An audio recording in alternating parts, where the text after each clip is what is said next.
Look up at the moon tonight. It should not be there. The moon should not exist. For a planet Earth's size, every major model of planetary formation predicts either no moon at all or a much smaller one. Instead, Earth has a moon so large it controls tides, stabilizes the planet's rotation, and dominates the night sky, which means something extraordinary happened. 4.5 billion years ago, Earth was not alone. Another planet, roughly the size of Mars, was moving through the same region of the solar system. It had its own core, its own geology, its own atmosphere. Its name was Thea, and it no longer exists. At some point in the early solar system, Earth and Thea collided in an impact so violent that both worlds partially vaporized. Entire layers of rock were thrown into space. Earth's surface melted completely. When that collision happened, the other planet didn't just disappear, it went somewhere. And where it ended up is one of the strangest discoveries in the history of planetary science. Tonight, we go back 4.5 billion years to the moment that changed everything, to understand not just how the moon was born, but what happened to the world that was destroyed to create it. Because the evidence, it turns out, has been hiding in the last place anyone thought to look. If stories like this are your kind of thing, consider subscribing and leaving a like. It helps this channel grow. Now, let's go back to the beginning. Long before oceans reflected moonlight or continents carried forests across their backs, the inner solar system resembled a furnace filled with drifting sparks. 4.6 billion years ago, the sun had only recently ignited its first sustained nuclear fire, pushing light outward through a vast rotating disk of gas, ash, ice, and mineral dust. Nothing in that disk remained still. Every grain moved within a slow gravitational current, circling the newborn star while colliding endlessly with everything around it. The process that built worlds began at almost microscopic scales. Fine particles brushed together and clung through static forces, becoming larger clumps that survived the turbulence around them. Over immense spans of time, those clumps thickened into gravel, then into jagged boulders tumbling through space. Gravity strengthened with each increase in mass. Objects kilometers across emerged from the haze, bodies now large enough to pull neighboring material inward through their own attraction. These were planetesimals, the first recognizable building blocks of planets. The collisions did not resemble careful assembly.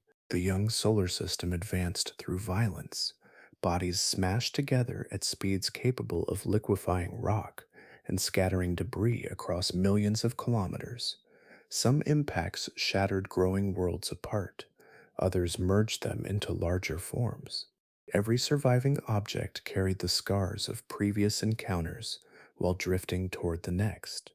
Across tens of millions of years, planetesimals accumulated into protoplanets, rough, unfinished worlds competing for matter within the same crowded region around the Sun.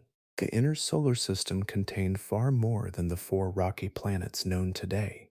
Simulations suggest dozens of Mars-sized worlds once crossed these orbits, each following unstable paths through a narrowing field of gravitational rivals. Most would not survive the era that created them.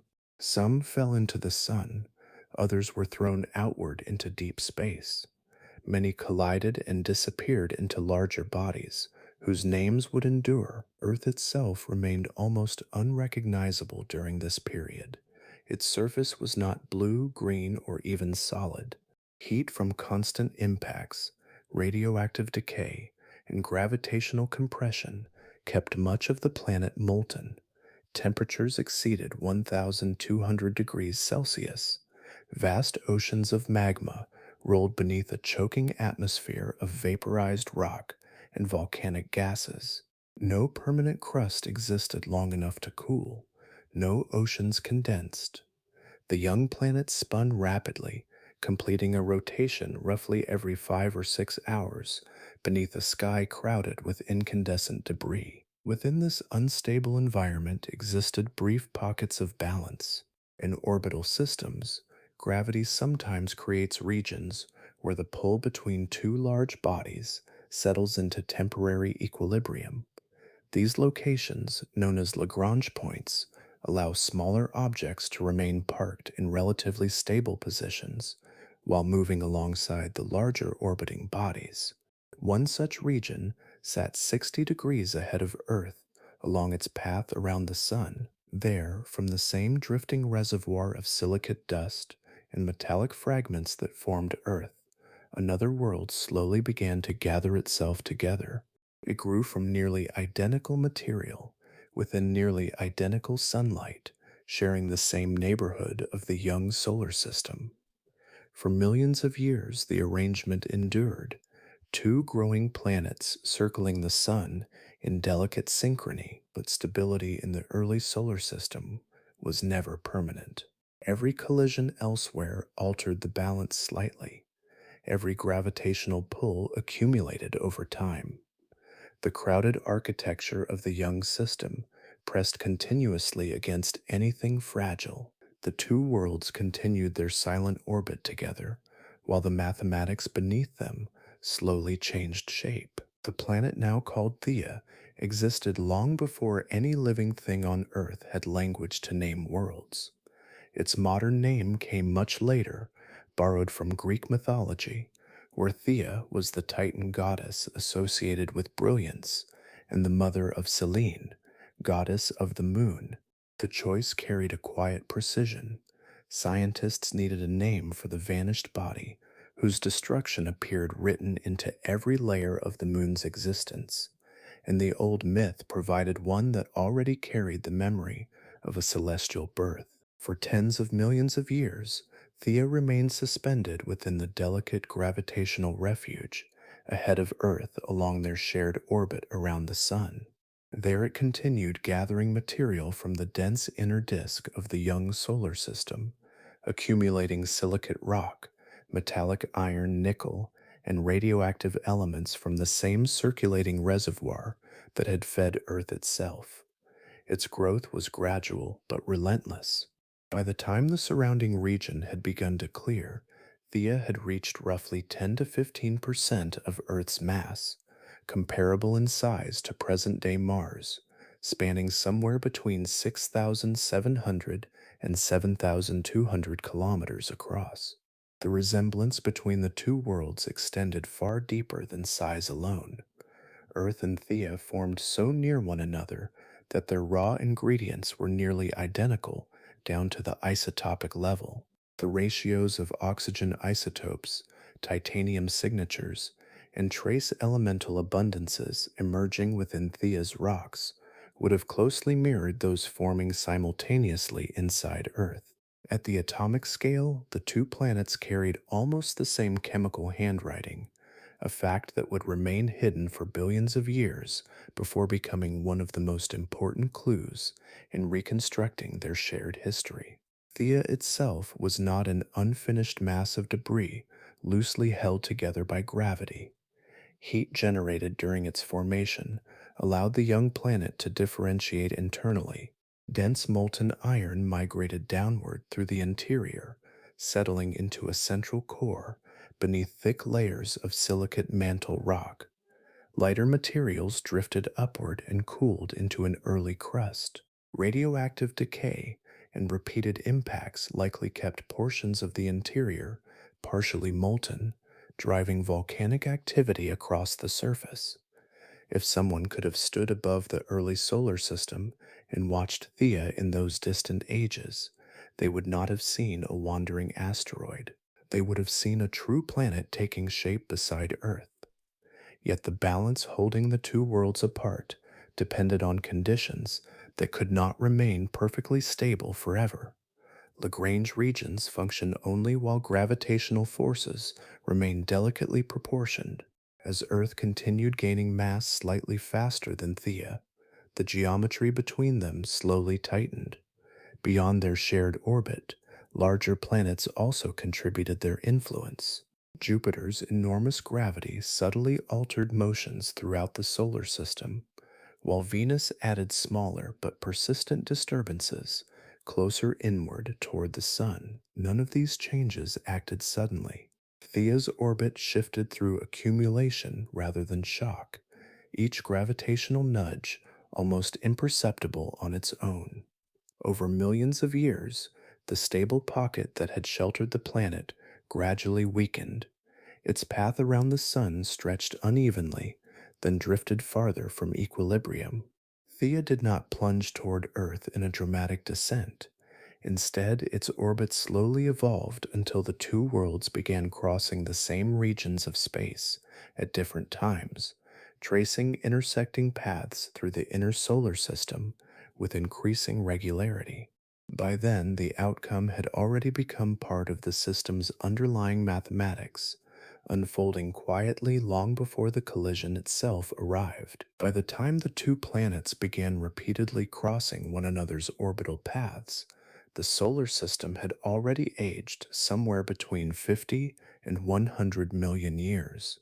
Earth had gathered most of the mass it would ever possess, nearly 90% of its present size, already compressed beneath layers of molten stone and buried metal. Around the sun, the violence that once filled the inner system had started to thin. Fewer large worlds remained. The broad chaos of planetary formation was slowly narrowing toward permanence. Thea moved through this changing environment along an orbit that no longer held perfectly steady. Each pass around the sun carried subtle differences from the one before it. Sometimes the two planets arrived at crossing points, separated by millions of kilometers, sometimes much farther apart. Their paths intersected repeatedly without contact, like enormous clock hands slipping past one another in silence across spans of time too vast for ordinary intuition. This stage may have lasted thousands, perhaps even millions of orbital cycles. Collision was not immediate. Space remained immense even within the crowded architecture of the early inner solar system. Yet every crossing slightly increased the statistical certainty that eventually both worlds would occupy the same region at the same moment. Gravity continued adjusting their motions with patient precision, refining trajectories across ages until coincidence gradually became inevitability. As the distance between them occasionally narrowed, each planet began exerting visible tidal influence upon the other. Their gravity no longer acted only on orbital paths, it reached directly into the physical bodies themselves. The molten surfaces of both worlds responded first. Vast swells formed within their magma oceans, pulled outward toward the approaching mass on the opposite side of space. Neither planet remained perfectly spherical any longer. Each carried a slight elongation directed toward the other, a physical acknowledgement of the relationship now tightening between them. The geometry of the eventual collision mattered with extraordinary sensitivity. Modern simulations suggest the impact did not occur head on. A direct central strike would likely have shattered both worlds too completely, dispersing material without leaving behind the stable debris required for lunar formation. At the opposite extreme, a shallow encounter might have allowed Thea to glance away and continue into another orbit around the Sun, damaged but intact. The narrow middle path between those outcomes appears to have involved an oblique impact angle of roughly 45 degrees, enough to excavate immense quantities of mantle material while preserving a coherent Earth at the center of the aftermath. The relative speed between the planets remains surprisingly moderate compared with later asteroid impacts familiar to planetary science. Estimates place the closing velocity between 4 and 8 kilometers per second. On human scales, this would seem unimaginably fast, yet within the mechanics of orbital collisions, it was restrained. The overwhelming destructive power came not from speed alone, but from mass. Thea was not a mountain sized object or a wandering fragment of rock.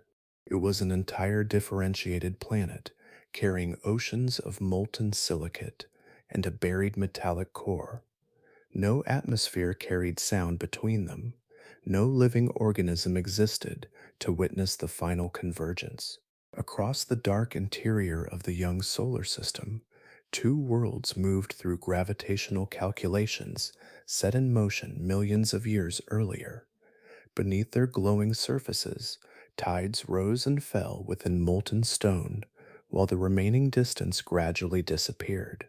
Then, at last, Earth and Theia arrived together at the same place in space. The collision began before either planet physically touched. As the distance between Earth and Theia collapsed to almost nothing, gravity compressed and distorted both worlds so intensely that their outer layers started flowing toward one another in advance of direct contact. Rock under those conditions no longer behaved like rigid stone. Pressure and heat transformed entire regions of mantle into dense moving fluid and then into expanding vapor, hotter than most modern volcanic eruptions by orders of magnitude. The amount of energy released during the impact is estimated at roughly 10 to the power of 32 joules. Numbers at that scale become difficult for human thought to hold together. The comparison scientists often return to is solar output. The collision unleashed an amount of energy comparable to what the sun radiates across approximately 90 million years, concentrated into a span measured in minutes rather than ages. When Thea finally struck, the contact did not resemble one object smashing cleanly into another. The two planets partially merged during the impact itself, their mantles folding through one another like colliding currents beneath an ocean surface. Shock waves propagated through both worlds at velocities faster than sound could travel through molten rock, compressing and heating material deep beneath the point of contact. Entire continental scales of matter displaced almost instantly. At the center of Theia, its iron core continued moving forward with enormous momentum. Iron is denser than silicate rock, and during the impact, that difference became decisive. While vast portions of the outer layers were blasted outward, the metallic heart of Theia drove downward through the collision zone and began sinking into Earth's own deep interior. Within hours, the two cores started combining into a larger central mass buried beneath the surrounding chaos. Much later, this buried merger would help explain why the moon formed with so little iron inside it. Far above the forming core, the outer layers of both planets suffered a different fate. Mantle material erupted outward in expanding arcs around Earth, some of it molten, some fragmented into incandescent droplets, some heated so completely that it became vaporized rock suspended within an enormous turbulent atmosphere.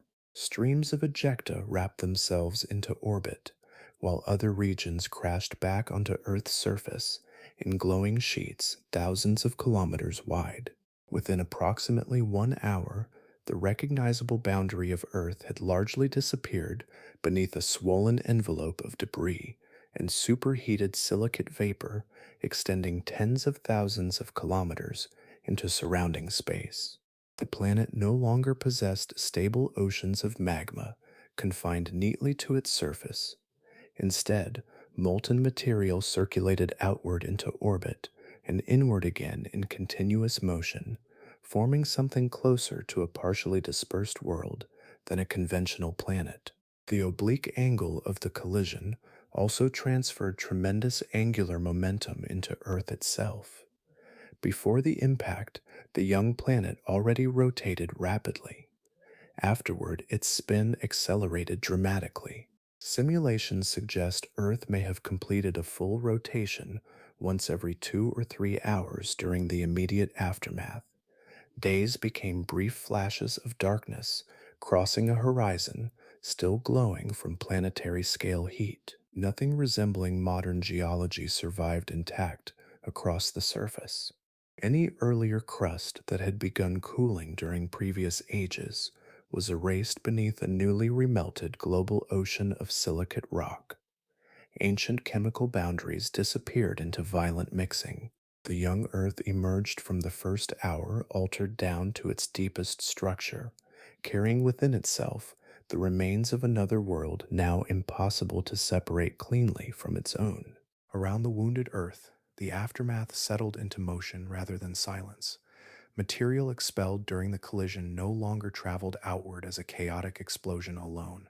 Gravity gradually reorganized the debris into a broad rotating structure encircling the planet, a dense disk composed of molten droplets, fractured silicate fragments, vaporized minerals, and streams of incandescent rock tracing overlapping paths through near space. Not every region within that disk could create a world.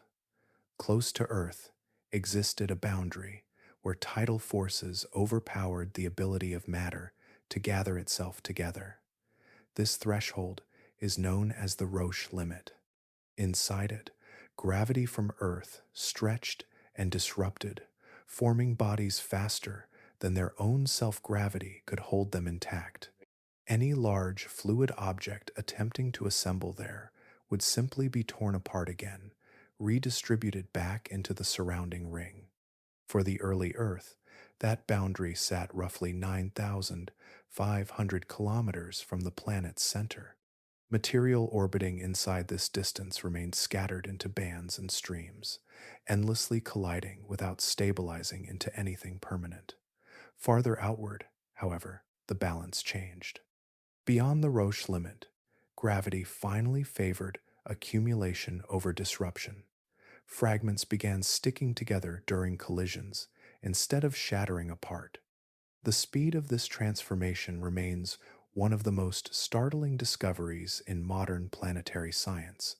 The moon did not emerge gradually across hundreds of millions of years like a slow geological process unfolding in deep time. Computer simulations suggest the main stages of assembly may have occurred within decades, perhaps a few thousand years at most. On planetary timescales, the moon formed almost instantly, condensing from catastrophe with startling efficiency. The process resembled a chain reaction of accumulation. Small fragments merged into larger masses, whose stronger gravity attracted additional material from the surrounding disk. Each collision released heat. Each merger increased internal pressure. The growing proto-moon generated enough energy during its own formation to remain molten throughout much of its interior. Rather than cooling peacefully into solid stone, the young lunar body assembled as a world of liquid rock. At this stage, the moon orbited astonishingly close to Earth, likely somewhere between 20,000 and 30,000 kilometers away. Compared with its present average distance of 384,400 kilometers, the separation was intimate on planetary scales. In the sky above the early Earth, the moon would have appeared immense, perhaps 10 to 20 times wider than it does tonight. Its glowing surface dominated the heavens, suspended above the still molten planet like a second furnace hanging low over the horizon. The moon itself bore little resemblance to the pale, cratered body familiar to modern eyes. Nearly its entire outer layer existed as a global magma ocean, restless and radiant. Vast currents of molten silicate circulated beneath an atmosphere of vaporized minerals, escaping slowly into surrounding space. Impacts from remaining debris continued striking the surface, while the interior convected with heat generated during formation. The newborn moon remained geologically violent from the beginning. Deep within it, one feature already distinguished it sharply from Earth. Its iron core was remarkably small, only around 2 to 3% of the moon's total mass. Earth, by comparison, carried a core comprising roughly 30% of its mass. The explanation lay buried inside the collision itself. Most of Thea's heavy iron had already disappeared into Earth's interior during the merger of the two planets. The material left orbiting above Earth came primarily from their outer mantle layers, rich in silicate rock but comparatively poor in metal. From that stripped mantle debris, the moon quietly assembled itself beside the world that had survived the impact. At first, the young moon resembled a lantern of molten stone suspended beside Earth, its surface too hot to preserve any permanent shape. Beneath the glowing exterior, the interior churned continuously, a global ocean of liquid rock circulating heat upward from deep within. Cooling began almost immediately, yet the process unfolded slowly across tens of millions of years, governed not by calm, uniform freezing, but by the quiet sorting of minerals through gravity and temperature. Inside this molten world, different materials solidified at different moments. The earliest minerals to crystallize were dense compounds rich in iron and magnesium. Once formed, these heavy crystals drifted downward through the liquid interior and accumulated deep below the surface, gradually constructing the lower mantle of the moon layer by layer. The young moon separated itself internally, the way oil and water separate when left undisturbed, guided not by intention, but by density and heat. As temperatures continued declining, lighter minerals finally began to emerge from the magma ocean.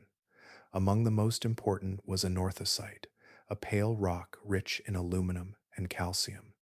Unlike the heavier minerals beneath it, anorthosite floated upward through the remaining liquid mantle. Over immense spans of time, these buoyant crystals gathered across the surface into a broad primitive crust, several kilometers thick, covering much of the moon in bright reflective stone. That ancient crust still defines much of the moon's appearance today.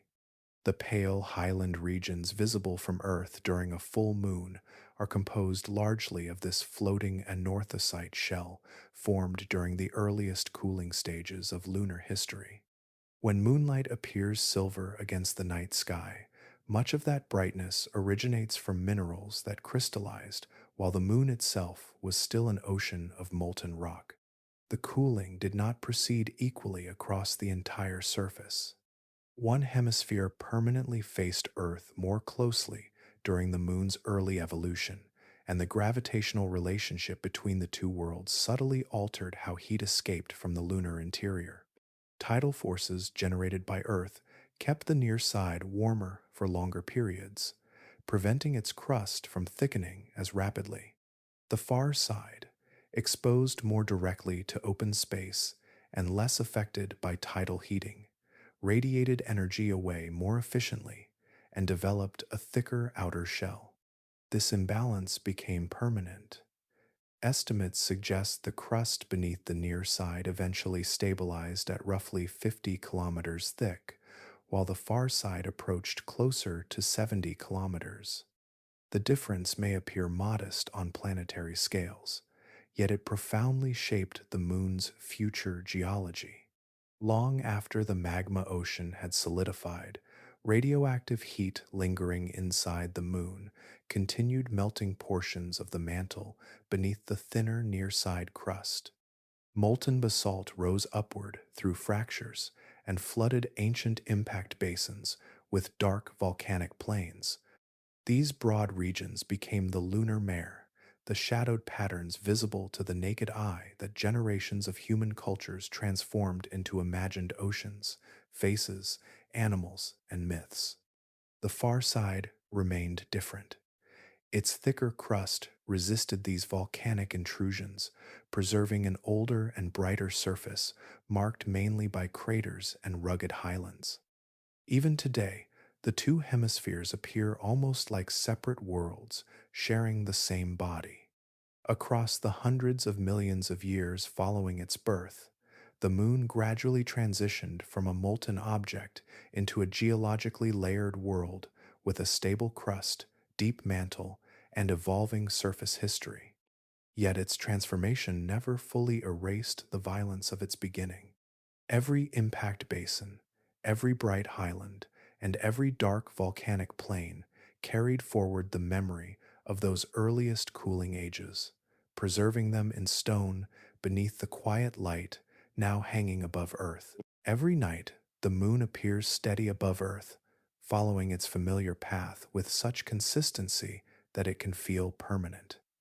Yet the distance between the two worlds is quietly increasing. The moon is moving away from Earth, even now, separating by approximately 3.8 centimeters each year. The motion is small enough to escape ordinary perception, but modern measurements confirm it with extraordinary precision. Mirrors placed on the lunar surface by Apollo astronauts still rest there decades later, and scientists routinely fire laser pulses toward them, timing the returning light down to fractions of a second, precise enough to detect the moon's gradual retreat millimeter by millimeter. The force driving this slow separation comes from tides. Earth rotates faster than the moon completes its orbit, and that difference matters. As the planet spins, the oceans do not rise directly beneath the moon itself. Instead, the rotating Earth drags the tidal bulges slightly ahead of the moon's orbital position. Those displaced masses of ocean water exert their own gravitational pull outward onto the moon, tugging it gently forward along its orbit around Earth. That forward pull adds energy to the moon's motion. In orbital mechanics, gaining energy causes an orbiting body to move farther outward rather than inward. The moon slowly climbs into a larger orbit while Earth's rotation pays the cost. Rotational energy transfers gradually from Earth into the moon's expanding orbit, causing the planet's spin to slow over immense spans of time. The change is measurable not only through modern instruments but also through ancient stone. When the moon first formed, Earth's rotation was astonishingly fast. A full day may have lasted only around 6 hours beneath the rapidly spinning young sky. 1.4 billion years ago, long after oceans and continents had formed, Earth still rotated much faster than it does today. Geological records, known as tidal rhythmites, preserve this history in layered sediments deposited by ancient tides. These formations capture repeating tidal cycles the way tree rings preserve seasonal growth, allowing scientists to reconstruct the length of ancient days and months from patterns embedded in rock. The rhythmites show that Earth once completed a rotation in roughly 18 hours. Today, the cycle has slowed to 24. When the moon orbited much closer to Earth during its earliest ages, the tides themselves were vastly different from the familiar coastlines of the modern world.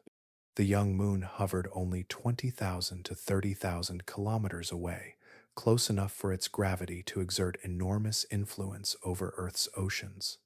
In shallow basins, tidal surges may have reached heights of hundreds of meters, advancing and retreating across the surface every few hours beneath the rapidly rotating planet. Coastal regions, if stable coastlines existed at all during those early eras, would have experienced constant mechanical reshaping under the pull of the nearby moon. The recession itself has never proceeded at a constant speed. As the moon drifts farther outward, the gravitational interaction weakens gradually. Smaller tides transfer less energy, and the outward migration slows accordingly. The process stretches across billions of years, operating with patient consistency rather than dramatic acceleration. Even so, the moon will not continue receding forever through tidal forces alone. Earth still holds it gravitationally, and the balance between the two worlds continues evolving as both bodies change together through deep time, bound by the same ancient collision that first placed them into orbit around one another. Between 1969 and 1972, astronauts from 6 Apollo missions carried back 382 kilograms of lunar rock and dust from the moon's surface. The samples arrived sealed inside metal containers darkened by lunar grit, fragments gathered from volcanic plains, ancient highlands, and impact debris untouched for billions of years. For planetary scientists, these rocks represented something extraordinary. They were physical pieces of another world, resting inside laboratories on Earth, available for direct chemical examination rather than distant observation through telescopes. At first, the expectations surrounding the samples seemed straightforward. If the moon formed from the collision between Earth and another planet, then its rocks should preserve evidence of both parent bodies mixed together. Scientists focused especially on isotopes, subtle variations of elements distinguished by differing numbers of neutrons inside their nuclei. Different regions of the early solar system developed slightly different isotopic ratios during planetary formation, creating chemical signatures embedded at the atomic level. Under that logic, Thea should have carried its own distinct isotopic identity. The moon, assembled from debris generated during the collision, ought to display a blended composition somewhere between Earth and the vanished world that struck it.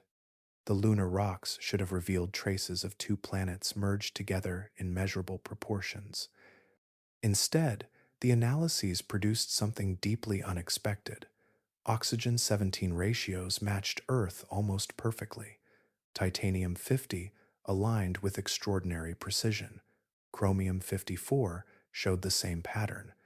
Element after element returned nearly identical isotopic signatures between lunar rocks and terrestrial material, often differing by only tiny fractions of a percent. The moon did not appear chemically intermediate between two worlds. It appeared astonishingly Earth-like. For years, this result destabilized the giant impact hypothesis itself. If another planet had contributed substantially to the moon's formation, scientists expected some detectable difference to remain. The near-perfect isotopic similarity implied either that the collision theory was fundamentally wrong or that the impact had behaved in ways far stranger than earlier models allowed. Several explanations emerged gradually from the growing debate.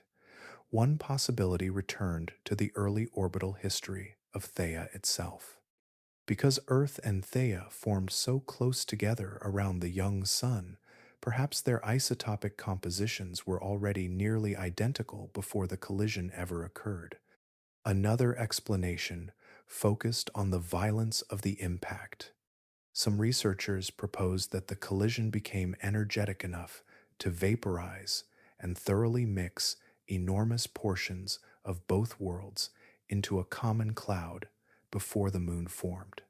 A third interpretation suggested the moon formed mostly from Earth's outer mantle, while Thea itself sank more completely into Earth's interior.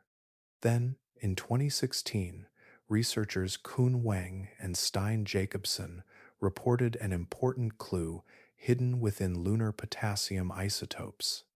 Their measurements revealed that moon rocks possessed slightly heavier potassium signatures than comparable rocks from Earth.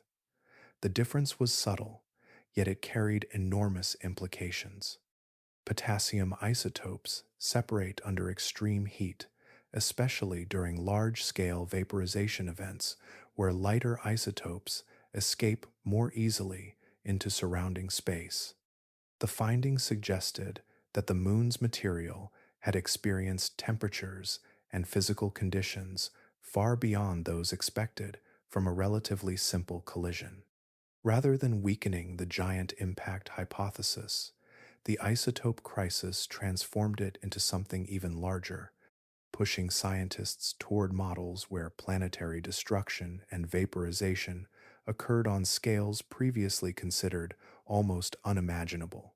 In 2017, planetary scientists Simon Locke and Sarah Stewart proposed an idea that altered the entire shape of the moon's origin story. Earlier models had described the giant impact as a violent but recognizable collision between two separate planets. Their work suggested something stranger. Under sufficiently extreme conditions, the impact may have erased the distinction between the two worlds completely, at least for a brief period of time. They gave this structure a new name, synestia, a term created specifically because no previously known planetary category adequately described it. A synestia is not a planet in the familiar sense. It is a vast, rotating mass of vaporized rock and molten material extending far beyond the normal boundary where a planet would ordinarily end. Simulations portray it as a swollen, disc-like structure with a broad central cavity shaped less like a sphere and more like an enormous rotating cloud wrapped around itself. In this model, the collision between Earth and Thea becomes energetic enough that both planets cease to survive as coherent bodies.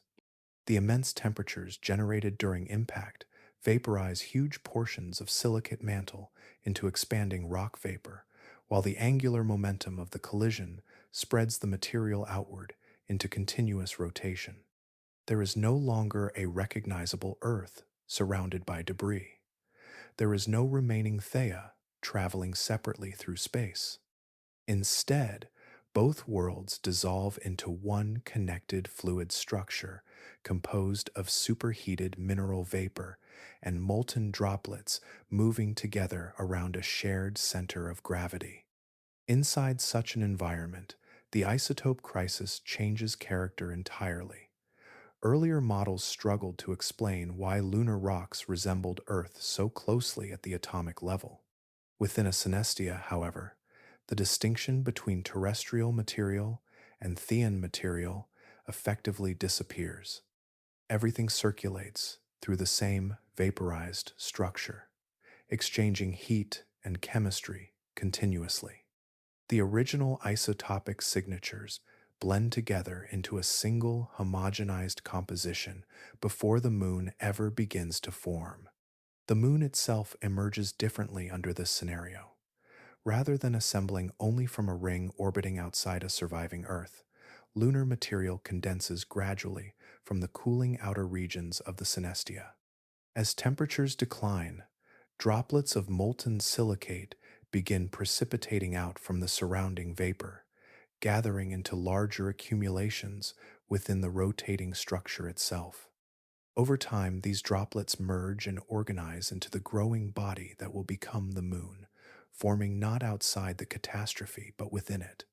Meanwhile, deeper inside the synestia, gravity slowly draws material back inward. As the structure radiates heat into space, the central region contracts and recondenses into a new planetary body. Earth reforms from the mixed remains of both original worlds, inheriting matter from Thea within its mantle, crust, and deep interior. The planet that emerges is not precisely the same Earth that existed before impact. Its composition, rotation, and thermal structure have all been fundamentally altered by the event. The synestia model occupies the extreme edge of physically plausible impact conditions. It requires enormous angular momentum and extraordinary energy release, conditions difficult to achieve even within planetary simulations. Yet, it reproduces the isotopic evidence more successfully than many earlier explanations, especially the remarkable chemical similarity between Earth and Moon.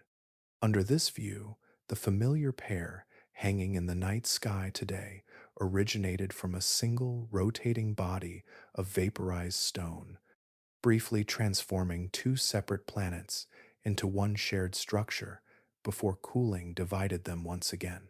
Far below the continents, deeper than the crust, deeper than the slowly circulating mantle, there are regions inside Earth that remain strangely difficult to explain. They do not appear on ordinary maps because they cannot be seen directly. Their existence is inferred through vibrations, through the way earthquake waves travel through the planet and return, carrying subtle distortions from the hidden interior below.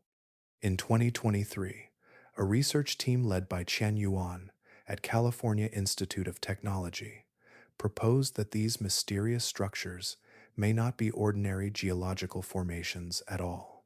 According to their model, they could be surviving fragments of Thea itself, portions of the lost planet still preserved deep inside Earth after 4.5 billion years. The structures are known as large low-velocity provinces, usually shortened to LLVPs. There are two major regions. One lies beneath Africa, the other stretches beneath the Pacific Ocean. Each sits near the boundary between Earth's mantle and core, approximately 2,900 kilometers below the surface. Their scale is immense, continental in size, extending across huge portions of the deep interior, like submerged landmasses hidden beneath layers of rock impossible to cross directly. Their unusual name comes from how they were discovered. When earthquakes occur, they send seismic waves traveling through Earth in all directions. Some of those waves pass through the LLVP regions and emerge slowed compared with waves traveling through surrounding mantle material. The slowdown suggests the material inside these provinces differs physically from the rest of Earth's interior. It may be denser, hotter, chemically distinct, or shaped by some combination of all three. Scientists have known about these deep anomalies since the 1980s, yet no explanation has fully accounted for their unusual properties. They appear too large and compositionally unusual to fit comfortably within standard models of mantle circulation. Ordinary geological recycling struggles to explain why the structures remain so coherent after billions of years of convection inside the mantle. Yuan's team approached the mystery from another direction entirely. Their simulations explored what might happen if Thea's mantle possessed slightly greater density than Earth's during the giant impact. Such a difference is plausible because Thea formed independently, even if nearby, and may have developed under somewhat different thermal and chemical conditions. According to the simulations, when the collision occurred, portions of Thea's deeper mantle material could have survived the violent mixing process and sunk downward through Earth's interior instead of blending completely into the surrounding mantle. Over immense spans of time, those denser remnants would settle near the core mantle boundary, remaining partially isolated while the rest of Earth's mantle slowly convected above them. The result would resemble the very structures detected today beneath Africa and the Pacific. If the hypothesis proves correct, the implications are extraordinary in their quiet simplicity. Thea did not vanish completely into abstract history or diffuse invisibly through Earth's chemistry alone. Portions of its body may still exist physically inside this planet, preserved beneath the surface through the entire history of oceans, continents, forests, dinosaurs, and human civilization. Every major earthquake sends seismic energy downward through Earth's interior before those waves rise again toward the surface. Some of them pass directly through the Pacific LLVP, crossing material that may once have belonged to another world orbiting the young sun beside Earth. Thea may no longer exist as a planet in the sky, yet fragments of it could still rest below our feet, silent and unmoving in the deepest regions of Earth itself. For most of human history, the moon existed simply as a presence in the sky, familiar yet unexplained. Even after telescopes revealed mountains across its surface and spacecraft returned photographs of its hidden hemisphere, scientists still struggled to answer a basic question. How did a rocky planet acquire a companion so unusually large compared with itself? Before the giant impact hypothesis emerged, Several competing explanations attempted to solve the puzzle, each elegant at first glance, each eventually undone by evidence gathered from orbital mechanics, geology, and lunar chemistry. The oldest major theory came from George Darwin, son of Charles Darwin. In 1879, George Darwin proposed that the early Earth once rotated so rapidly that part of its outer layers tore free and drifted outward into orbit, eventually becoming the Moon. The idea became known as the fission theory.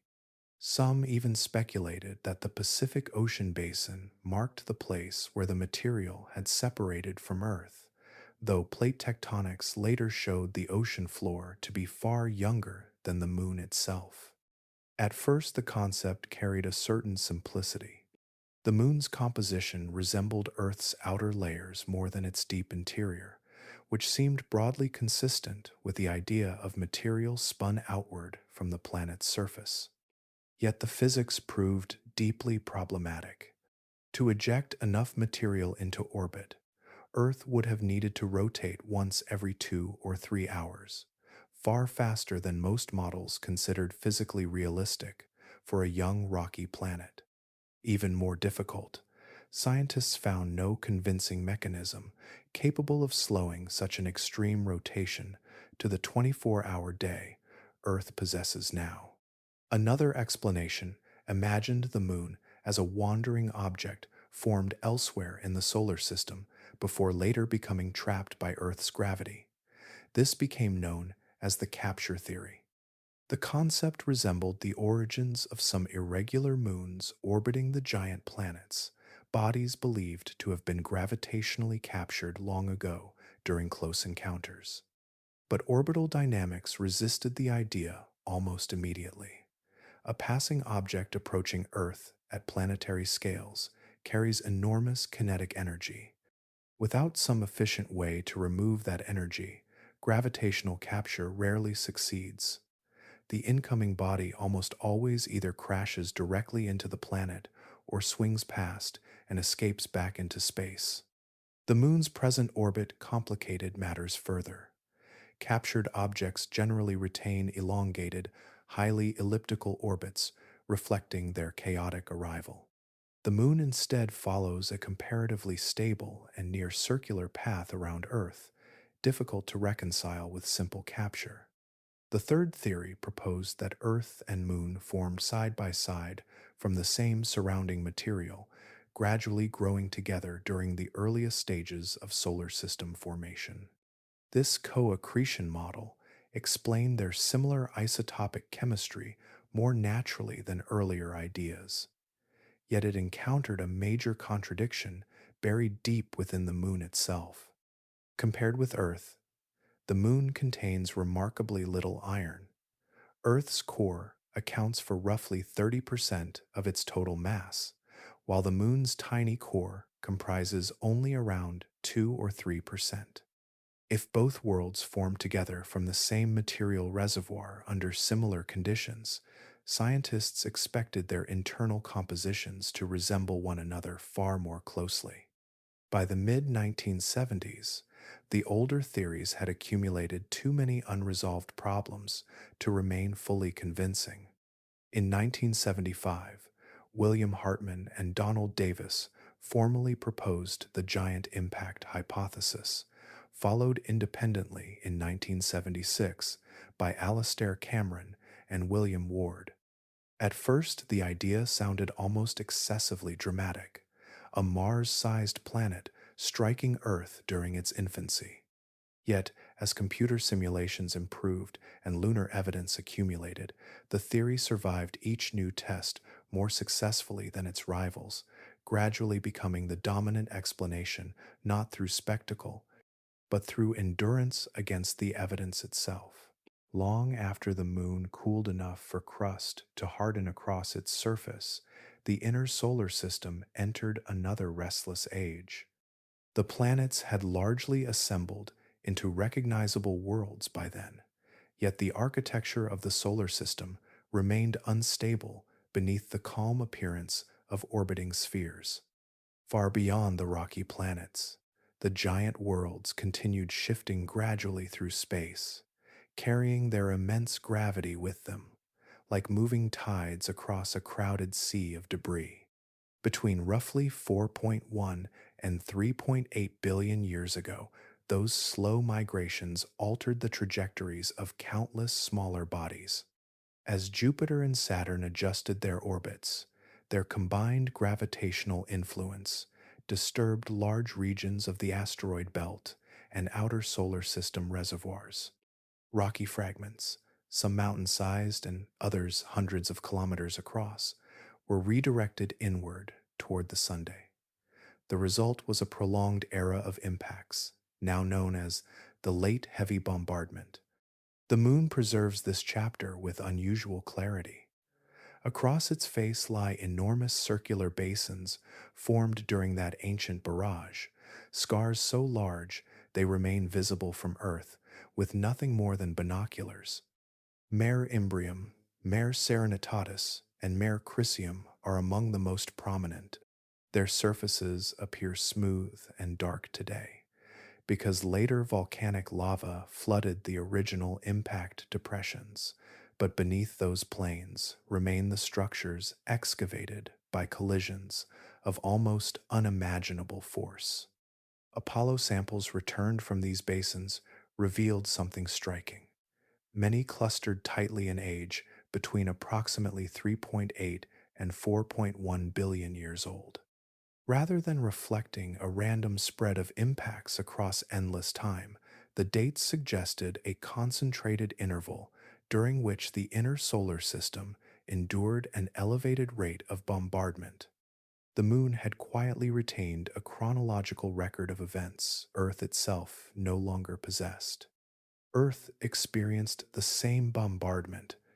Impactors that struck the Moon also crossed Earth's orbit, and because Earth presents a larger gravitational target, many more objects likely collided here than with the Moon. Yet almost no direct evidence survives. Earth's crust continuously recycles through plate tectonics. Oceans erode ancient craters. Wind, water, volcanism, and mountain building erase the surface over geological time until even catastrophic events vanish almost completely. The Moon lacks nearly all of those processes. It has no weather, no oceans, no shifting tectonic plates carrying crust downward into the mantle.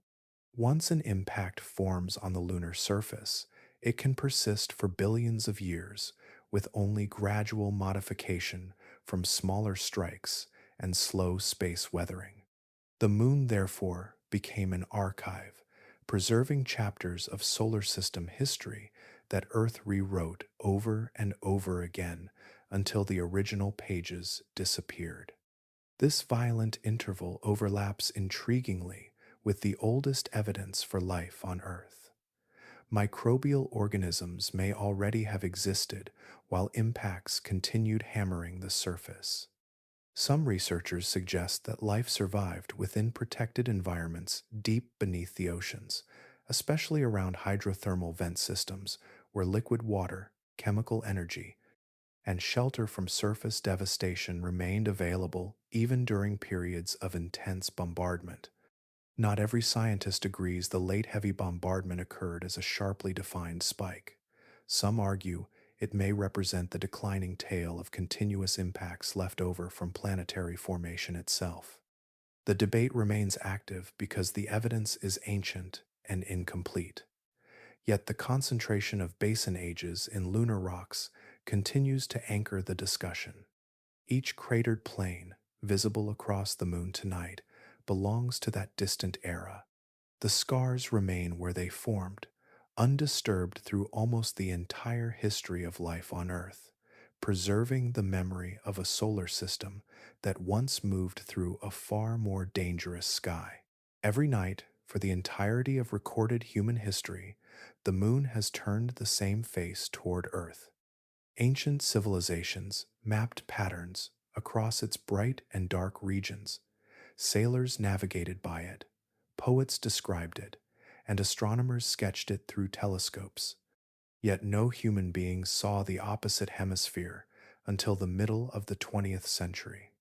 The hidden side remained permanently concealed, not because the moon failed to rotate, but because its rotation had long ago fallen into perfect synchrony with its orbit around Earth.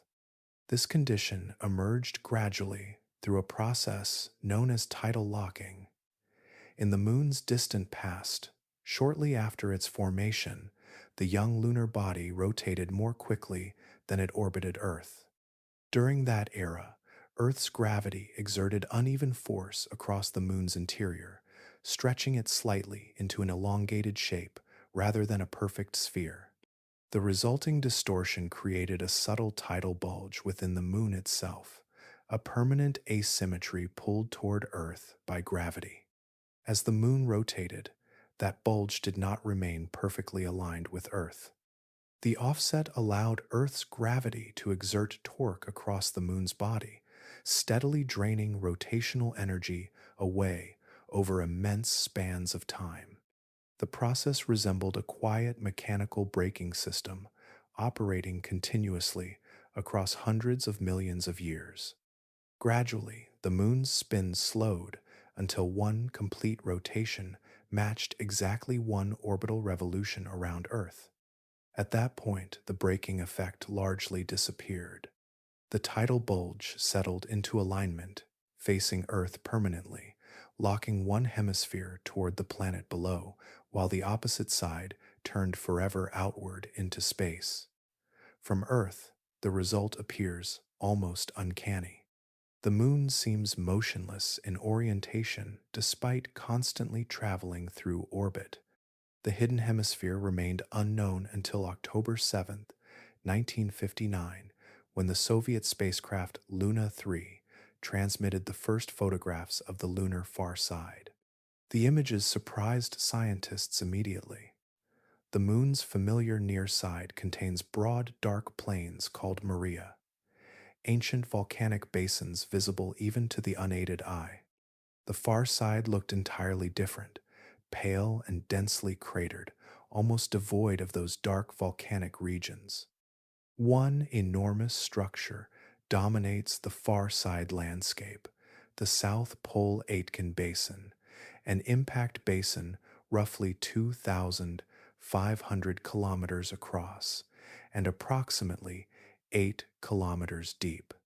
It is among the largest confirmed impact structures in the solar system.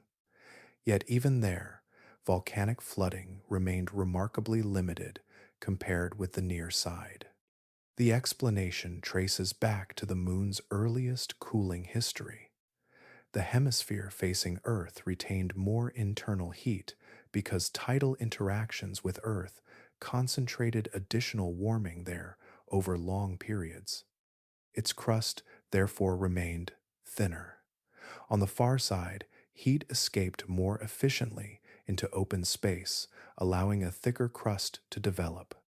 When later volcanic eruptions rose upward from the lunar interior, magma could break through the thinner crust of the near side far more easily than the thicker shell covering the far side. As a result, billions of years of basaltic lava resurfaced the near side, while the far side preserved a far older landscape dominated by bright anorthosite highlands and ancient impact scars. The asymmetry visible from Earth tonight was shaped not by random chance, but by the unequal cooling conditions established during the moon's earliest existence. In 2019, Chang'e 4 became the first spacecraft to land successfully on the lunar far side, touching down within von Karman crater inside the South Pole Aitken Basin. More than 4.5 billion years after the moon formed, humanity finally reached the hemisphere that Earth itself never sees. The moon today is magnetically quiet. A compass carried across its surface would drift uncertainly, unable to settle toward any stable global direction. Unlike Earth, the moon possesses no active planetary magnetic field surrounding it, no invisible shield extending outward into space to redirect streams of charged particles from the sunday. The lunar surface lies exposed beneath open space, vulnerable to radiation and microscopic impacts that have accumulated for billions of years. Yet hidden inside Apollo rock samples is evidence that this was not always true. When certain minerals cool in the presence of a magnetic field, tiny iron-bearing crystals inside the rock align themselves according to the field's orientation and strength. Once the rock solidifies completely, those microscopic alignments become locked in place, preserving a magnetic memory long after the original field disappears. Many lunar samples returned by Apollo astronauts contain exactly this kind of remnant magnetism, signatures frozen into stone during the moon's distant past. Careful dating of those rocks revealed that the moon once possessed a functioning magnetic dynamo deep inside its interior. For more than 3 billion years, beginning roughly 4.2 billion years ago and persisting until somewhere between 1.5 and 1 billion years ago, the moon generated a global magnetic field through motions occurring inside its small iron core. Planetary dynamos emerge when electrically conductive liquid metal circulates within a rotating body. On Earth, convection inside the liquid outer core continuously generates the magnetic field that surrounds the planet today. The moon appears to have once operated through a similar mechanism, though on a much smaller scale. That scale became the central problem. Some Apollo rocks preserve magnetic signatures, indicating field strengths comparable to Earth's modern magnetic field. Yet the moon's core is tiny compared with Earth's, occupying only a small fraction of the lunar interior. Standard thermal convection models struggle to produce magnetic intensities that strong from such a limited reservoir of molten metal. According to ordinary expectations, the moon's dynamo should have been relatively weak. Researchers gradually began exploring another possibility, one tied directly to the moon's ancient relationship with Earth. In the distant past, the moon orbited much closer to Earth than it does today. Tidal forces between the two worlds were correspondingly stronger. Earth's gravity continuously flexed and distorted the lunar interior during each orbit, kneading the moon from within through repeated mechanical stress. Some scientists propose that this tidal flexing provided additional energy to the moon's liquid core, stirring it beyond what ordinary cooling alone could achieve. Instead of relying entirely on thermal convection, the lunar dynamo may have been partially powered by Earth's gravitational influence, an externally assisted magnetic engine operating across hundreds of thousands of kilometers of space. As the moon slowly receded outward over billions of years, those tidal forces weakened. The additional mechanical stirring diminished gradually until the lunar core could no longer sustain vigorous circulation. The dynamo faded. The magnetic field collapsed. What remained were only faint signatures preserved inside cooling rocks scattered across the surface. During its active period, the moon's magnetic field may have offered limited protection to surface materials during eras of heavy bombardment and intense solar radiation. Without a substantial atmosphere, however, the lunar surface remained far more exposed than Earth's. Charged particles and impacts still altered the chemistry of the uppermost layers across immense spans of time. Even so, the vanished lunar field reveals another hidden thread binding Earth and Moon together. Gravity shaped the Moon's orbit, slowed its rotation, raised tides across Earth's oceans, and perhaps for billions of years helped power a magnetic heart inside the silent world hanging overhead tonight. The rhythm of seasons begins with a tilt. Earth does not orbit the sun standing upright. Its rotational axis leans approximately 23.4 degrees away from vertical, and because of that inclination, sunlight reaches different parts of the planet unevenly throughout the year. Summers emerge when one hemisphere angles toward the sun for extended periods. Winters arrive when that hemisphere tilts away. Forests, monsoon cycles, polar ice, migration patterns, and growing seasons all unfold within that shifting geometry of light. What appears stable on human timescales is, in celestial terms, remarkably delicate. Planetary axes are not fixed permanently in place. Over immense periods of time, gravitational interactions between planets can alter rotational tilts substantially. Computer simulations suggest that without the Moon, Earth's axial tilt would drift chaotically across millions of years, wandering between near upright and extreme inclinations approaching 85 degrees. The motions of Jupiter, Venus, and the other planets would slowly tug on Earth unevenly, amplifying small variations until the planet's orientation became unstable. The Moon acts as a stabilizing influence against those fluctuations. Its gravitational pull exerts torque on Earth's equatorial bulge, helping keep the axial tilt oscillating within a comparatively narrow range instead of spiraling into chaotic variation. The process is subtle and continuous, operating silently across astronomical timescales far longer than human civilization itself. Mars offers a nearby example of what a less stabilized planet can become. Unlike Earth, Mars possesses no large moon capable of anchoring its axial orientation. Its tiny moons, Phobos and Deimos, are too small to exert meaningful stabilizing influence. As a result, Mars's tilt has shifted dramatically through time. Geological evidence indicates the planet's axial inclination has varied between roughly 15 and 35 degrees during the last few million years alone, and deeper in its history may have reached extremes near 60 degrees. Those ancient shifts remain written across the Martian landscape. Researchers have identified ice-related deposits preserved at latitudes where such ice should not exist under Mars's present orientation. The planet appears to have repeatedly redistributed sunlight and climate across its surface as its axis wandered through unstable configurations. An Earth tilted by 85 degrees would experience conditions profoundly different from the world known today. During portions of the year, one pole would point almost directly toward the sun, while the opposite pole remained buried in prolonged darkness. Seasonal temperature differences would become extreme. Ice sheets could advance and collapse repeatedly.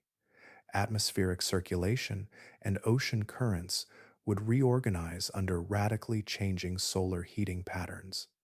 Ecosystems dependent upon long-term climatic stability would struggle to persist across such violent oscillations. Instead, Earth's tilt has remained comparatively moderate for hundreds of millions of years. Climate still changes, glaciers still advance and retreat, continents still reshape ocean circulation, yet the overall framework remains bounded within ranges compatible with persistent ecosystems and long evolutionary continuity.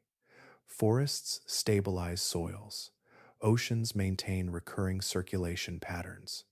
Seasonal transitions recur with enough regularity for complex ecological relationships to endure across geological time.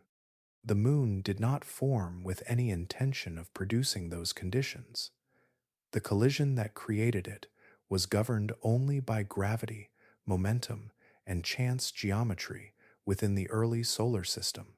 Yet the result became a companion massive enough to steady Earth's orientation through billions of years of orbital interaction. Tonight the Moon rises as a familiar object in the sky, quiet and distant.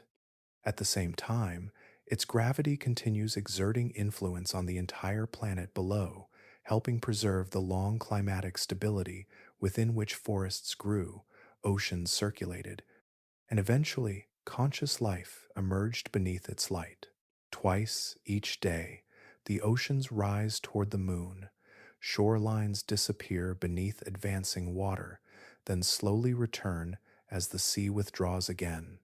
The motion feels ordinary because it has accompanied every human life ever lived.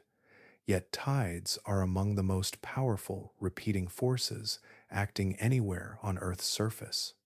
Entire bodies of water shift continuously under the moon's gravity, transferring energy across coastlines, estuaries, and continental shelves without interruption for billions of years. In Earth's distant past, this process operated on a far larger scale.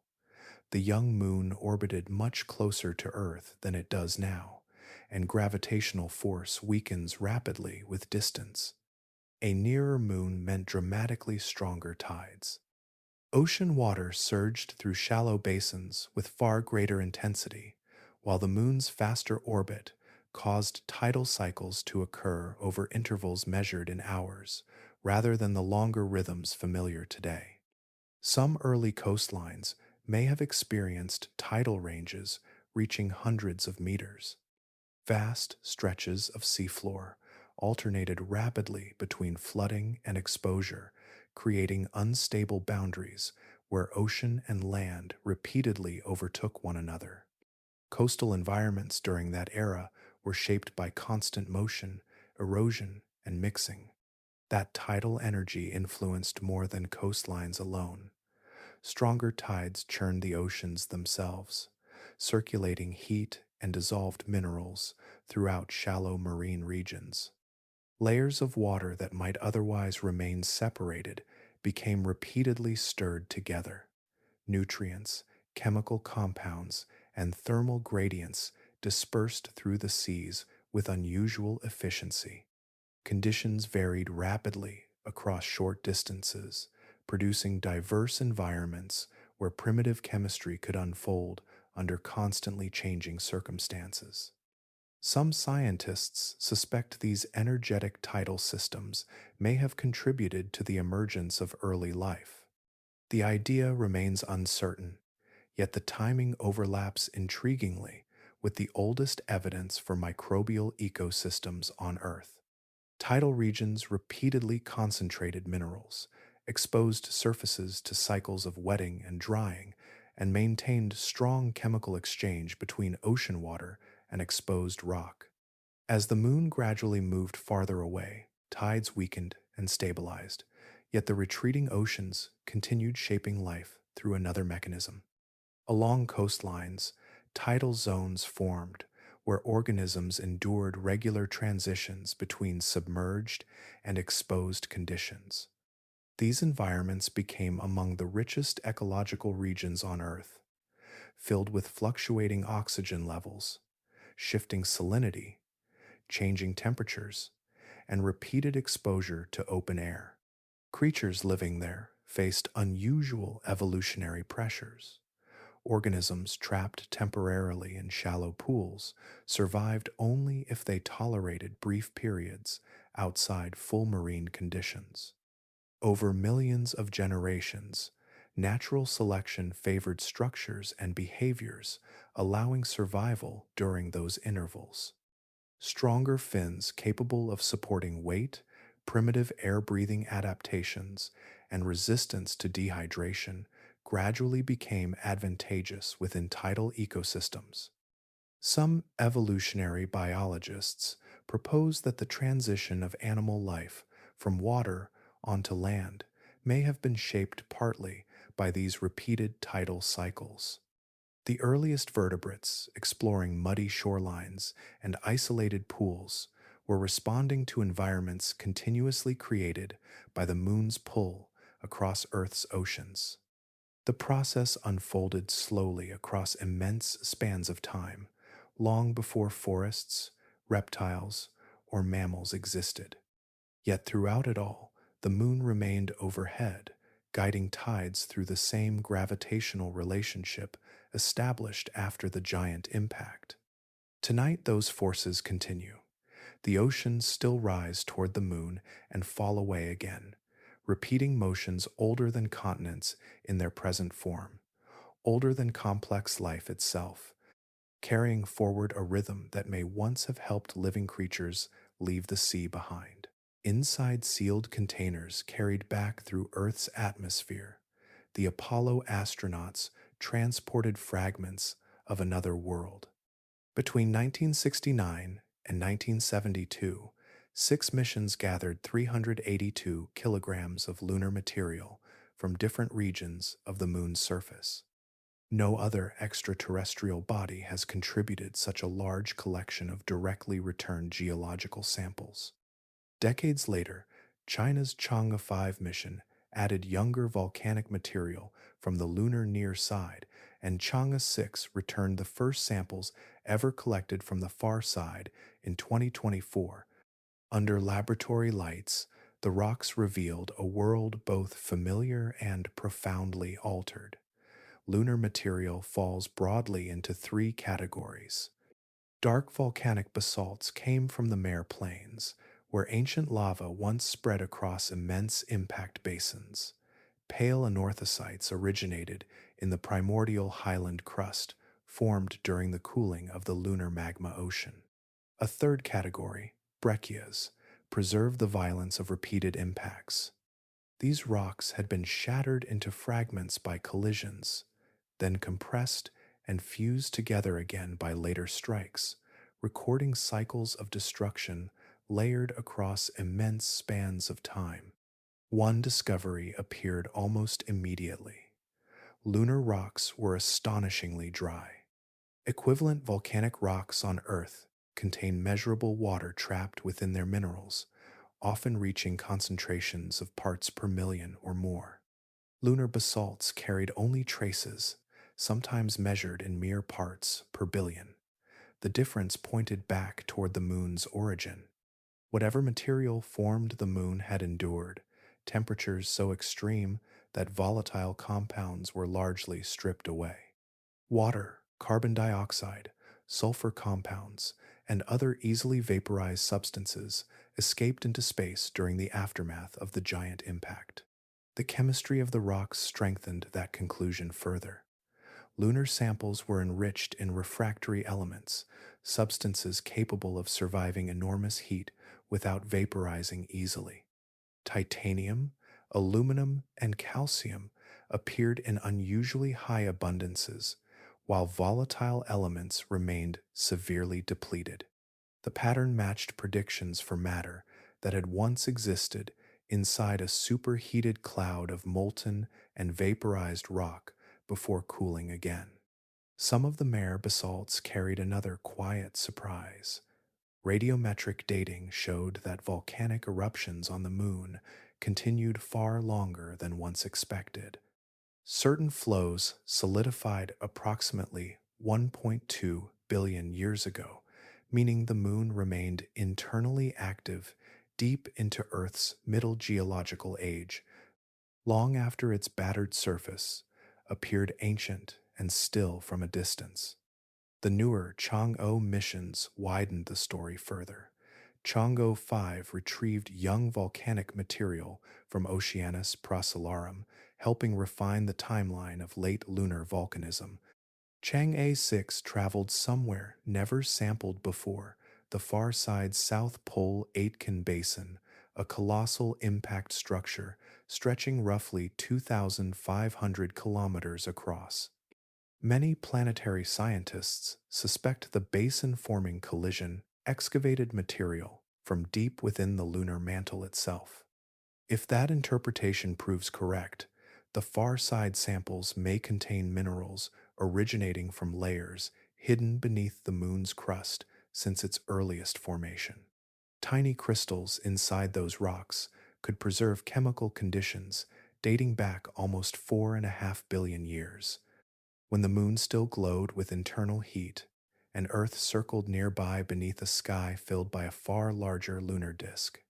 Even now, long after the final Apollo mission departed the lunar surface, laboratories continue examining these fragments grain by grain, extracting histories too small for the eye to see, yet vast enough to reshape the story of how worlds are made. Long after the Apollo astronauts departed, small instruments remained behind on the silent plains of the moon, their antennas pointed toward Earth, listening. Between 1969 and 1977, seismometers placed during the Apollo missions continued recording vibrations traveling through the lunar interior. For 8 years, the moon spoke in tremors, impacts, and slow mechanical groans that no human ear could ever hear directly. The data arriving across space reshaped understanding of the world orbiting above Earth each night. The signals separated into four distinct kinds of moonquakes. Some originated deep beneath the surface, between 700 and 1,200 kilometers down inside the mantle. Others occurred close to the crust, where stresses accumulated in rigid rock and released suddenly. A third type emerged from temperature itself. Lunar days last roughly 2 Earth weeks, followed by equally long nights, and the surface swings through brutal extremes of heat and cold. As the crust expanded and contracted under those conditions, it produced thermal moonquakes, tiny fractures spreading through ancient stone. The fourth category came from outside entirely, meteorites striking the surface and sending shock waves downward through the moon's interior. What surprised scientists most was not simply the existence of these vibrations, but their behavior after they began. On Earth, seismic waves fade comparatively quickly. Water, fractured rock, and a geologically active interior absorb and scatter energy efficiently. The moon behaved differently. Early Apollo readings showed that after an impact, vibrations could continue reverberating for nearly an hour. Researchers described the phenomenon by saying the moon rang like a bell. Beneath the metaphor was an important physical reality. The lunar interior was cold, rigid, and exceptionally dry, allowing seismic energy to travel long distances with remarkably little damping. The deep moonquakes revealed another hidden relationship between Earth and its satellite. These events occurred with striking regularity, synchronized with the moon's changing distance during its slightly elliptical orbit.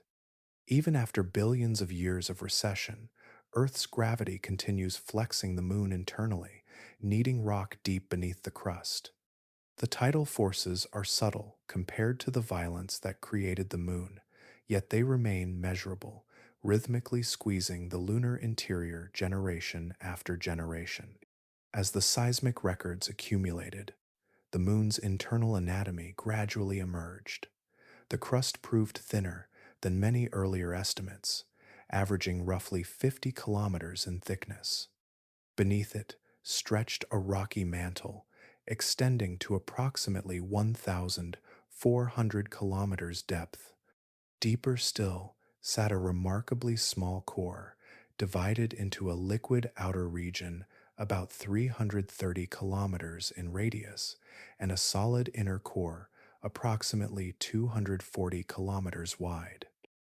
The proportions carried their own story. Earth's core extends nearly 3,500 kilometers from its center, dominating the planet's internal structure and generating the magnetic field surrounding the world today. The moon's entire core is smaller than the distance between Earth's surface and the beginning of Earth's own outer core. The imbalance points backward through time toward the moment when iron separated from silicate rock during the giant impact. Most of the dense metallic material from Thea disappeared downward into Earth's growing core, while the debris that eventually assembled into the moon formed primarily from mantle material poor in iron. Even now, the moon continues trembling quietly in darkness. Each vibration moves through stone that has preserved the memory of planetary catastrophe for 4.5 billion years, carrying information upward from regions no drill will ever reach. Across the long mechanics of the solar system, most alignments are products of gravity and motion, explainable through mass, distance, and time. Yet one of the most extraordinary visual events visible from Earth depends on a coincidence with no known necessity behind it. The Sun is approximately 400 times wider than the Moon, but it is also positioned roughly 400 times farther away. From Earth's surface, those ratios nearly cancel each other, causing both bodies to appear almost exactly the same size in the sky. During a total solar eclipse, the geometry becomes momentarily exact. The moon slides across the face of the sun so precisely that the solar disk disappears behind the lunar silhouette within a margin of only a few percent. Daylight collapses into twilight. Temperatures briefly fall. Around the blackened circle emerges the corona, the sun's outer atmosphere, extending outward in pale streamers of magnetized plasma heated to millions of degrees. Under ordinary sunlight, the corona remains invisible, drowned beneath the brightness of the photosphere. Only totality reveals it directly to the human eye. For centuries, eclipses transformed the sky into a temporary laboratory. On August 18th, 1868, astronomers studying the solar spectrum during a total eclipse detected a bright yellow spectral line that matched no known element on Earth. The substance producing it remained unidentified for decades. Because the signal came first from the sun, the new element was named helium, after Helios, the Greek personification of the sun itself. Only 27 years later was helium finally isolated in terrestrial laboratories, meaning humanity discovered part of the sun before discovering the same substance on its own planet. Another eclipse altered physics even more profoundly. On May 29th, 1919, astronomer Arthur Eddington observed stars positioned visually near the eclipsed Sunday. Under ordinary daylight, such stars would be invisible, but totality uncovered them briefly. Their apparent positions had shifted slightly from where they should have appeared. The starlight had bent while passing through the sun's gravitational field, exactly as Albert Einstein's general theory of relativity predicted. A phenomenon invisible during normal conditions became measurable only because the moon happened to fit across the sun with extraordinary precision. The alignment is not permanent. The moon continues receding from Earth at several centimeters each year, slowly widening its orbit through tidal exchange. Over immense spans of time, that outward drift changes the apparent size of the lunar disk. Approximately 600 million years from now, the moon will no longer appear large enough to completely cover the Sunday. Total eclipses will vanish from Earth forever. Future skies will still produce alignments, but only annular eclipses, where sunlight forms a bright ring surrounding a moon that can no longer finish the cover. Every total solar eclipse belongs to a limited interval in planetary history. Early in Earth's past, the moon appeared far larger than the sun, overwhelming it completely. Far in the future, it will appear too small. Between those eras exists a narrow observational window, lasting only a fraction of Earth's existence. Human civilization emerged inside that window. The same moon, created in planetary violence, the same body that steadied Earth's axis and shaped its tides, also happens to occupy one precise distance, where darkness can briefly uncover the hidden atmosphere of the Sunday. The early solar system did not shape its planets gently. Beneath the calm orbital patterns visible today lies an older history governed by collisions large enough to rewrite worlds. During the era when planets were still assembling from migrating debris and unstable protoplanets, impacts of planetary scale were common. The Earth-Moon collision survives in extraordinary detail because its outcome still circles above us each night, yet traces of similar violence remain scattered across the entire solar system. Venus carries one of the strangest signatures. Almost every major planet rotates in the same general direction as its orbit around the Sunday. Venus does not. Its rotation is reversed, turning slowly backward beneath an atmosphere thick enough to hide the surface entirely. Even more unusual, a single Venusian day lasts longer than a Venusian year. One leading explanation points toward a giant collision late in the planet's formation, after its original spin had already been established. A sufficiently massive impact could have altered the rotation so completely that the planet emerged, rolling backward through time compared to its neighbors. Far beyond Venus, Uranus preserves an even more dramatic imbalance. The planet is tilted approximately 98 degrees from vertical, so extreme that its poles spend decades pointed almost directly at the Sun during its orbit. Rather than spinning upright like Earth or Jupiter, Uranus effectively rolls along its orbital path. Computer simulations indicate that such an orientation most likely resulted from a giant impact early in its history. Somewhere in the deep past, an enormous body may have struck the young ice giant with enough angular momentum to tip the entire planet sideways. Closer to the Sun, Mercury appears strangely incomplete. Its iron core occupies roughly 85% of the planet's radius, proportionally far larger than the cores of Earth, Venus, or Mars. The outer silicate layers that normally dominate rocky planets are unusually thin. Many planetary scientists suspect Mercury once possessed a far thicker mantle that was later stripped away by a colossal collision.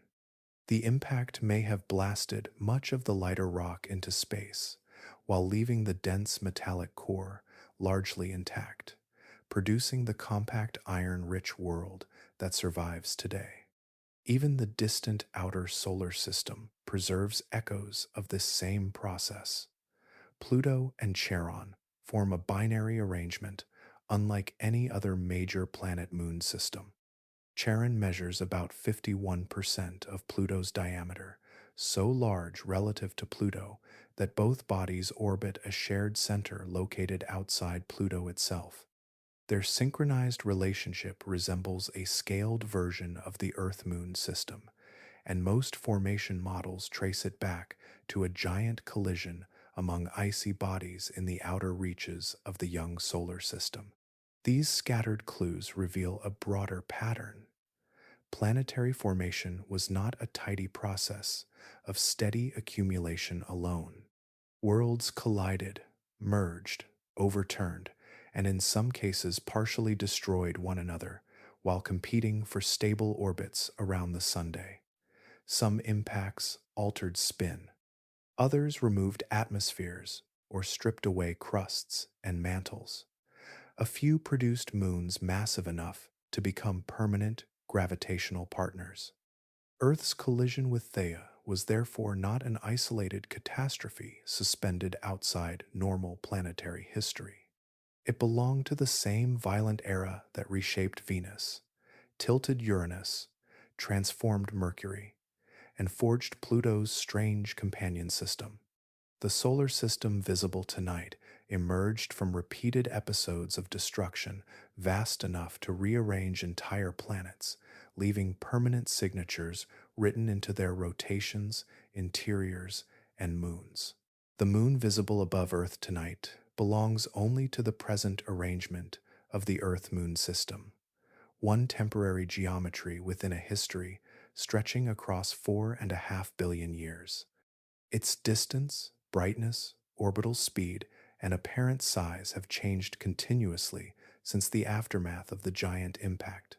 The sky above ancient Earth was not the sky known today. It evolved alongside the oceans, the continents, and life itself. 4 billion years ago, the moon hung far closer to Earth than it does now, perhaps only a third of its current distance away. In the sky, it appeared immense, spanning roughly 2 to 3 times the angular diameter familiar today. Its surface was still geologically active, with volcanic eruptions reshaping wide regions of the crust beneath a glow of lingering internal heat. Earth rotated rapidly beneath it. A full day lasted only about 15 hours, causing sunrise and sunset to arrive with startling frequency compared to the modern world. The tides raised by the nearby moon surged with enormous force through the young oceans, lifting coastlines repeatedly under a gravitational pull far stronger than the one operating now. By 3.5 billion years ago, the first confirmed microbial life already occupied Earth's oceans. The moon had drifted outward, but still appeared substantially larger than its modern form. The tidal cycles remained shorter, and the movement of seawater across shallow coastal environments was correspondingly more energetic. At the same time, dark volcanic basalts continued spreading across vast impact basins on the lunar near side. The mare plains visible tonight were not yet ancient scars. They were actively forming while microbial ecosystems spread across Earth's seas beneath them. 2.5 billion years ago, Earth's rotation had slowed further. Geological evidence preserved in tidal rhythmites indicates that a day lasted roughly 19 hours. The moon may have stood near 350,000 kilometers away, approaching its present orbit but not yet fully there. The difference in the sky would still have been noticeable. Lunar eclipses, tides, and the pacing of nights all unfolded under slightly altered timing, shaped by a moon still migrating outward through space. 1.4 billion years ago, ancient tidal sediments preserved in the Yangtze Gorges recorded another stage in the partnership between Earth and Moon. The data indicate an 18-hour day and a lunar month lasting approximately 21 days. By then, the Earth-Moon system was beginning to resemble the configuration familiar today, though not completely. The moon still appeared somewhat larger overhead, and tides cycled more quickly through the oceans than modern coastlines experience. 600 million years ago, during the Cambrian explosion, multicellular animal life diversified rapidly across Earth's oceans. The moon had receded close to its current distance. Earth's days lasted roughly 22 hours, and the rhythm of light and darkness approached the modern pattern. Total solar eclipses remained possible, just as they are now, because the moon still occupied the narrow range of distances where its disk could fully cover the sunday. Every sky in Earth's history belonged to a different stage of this long recession. The moon has never occupied a fixed place above the planet.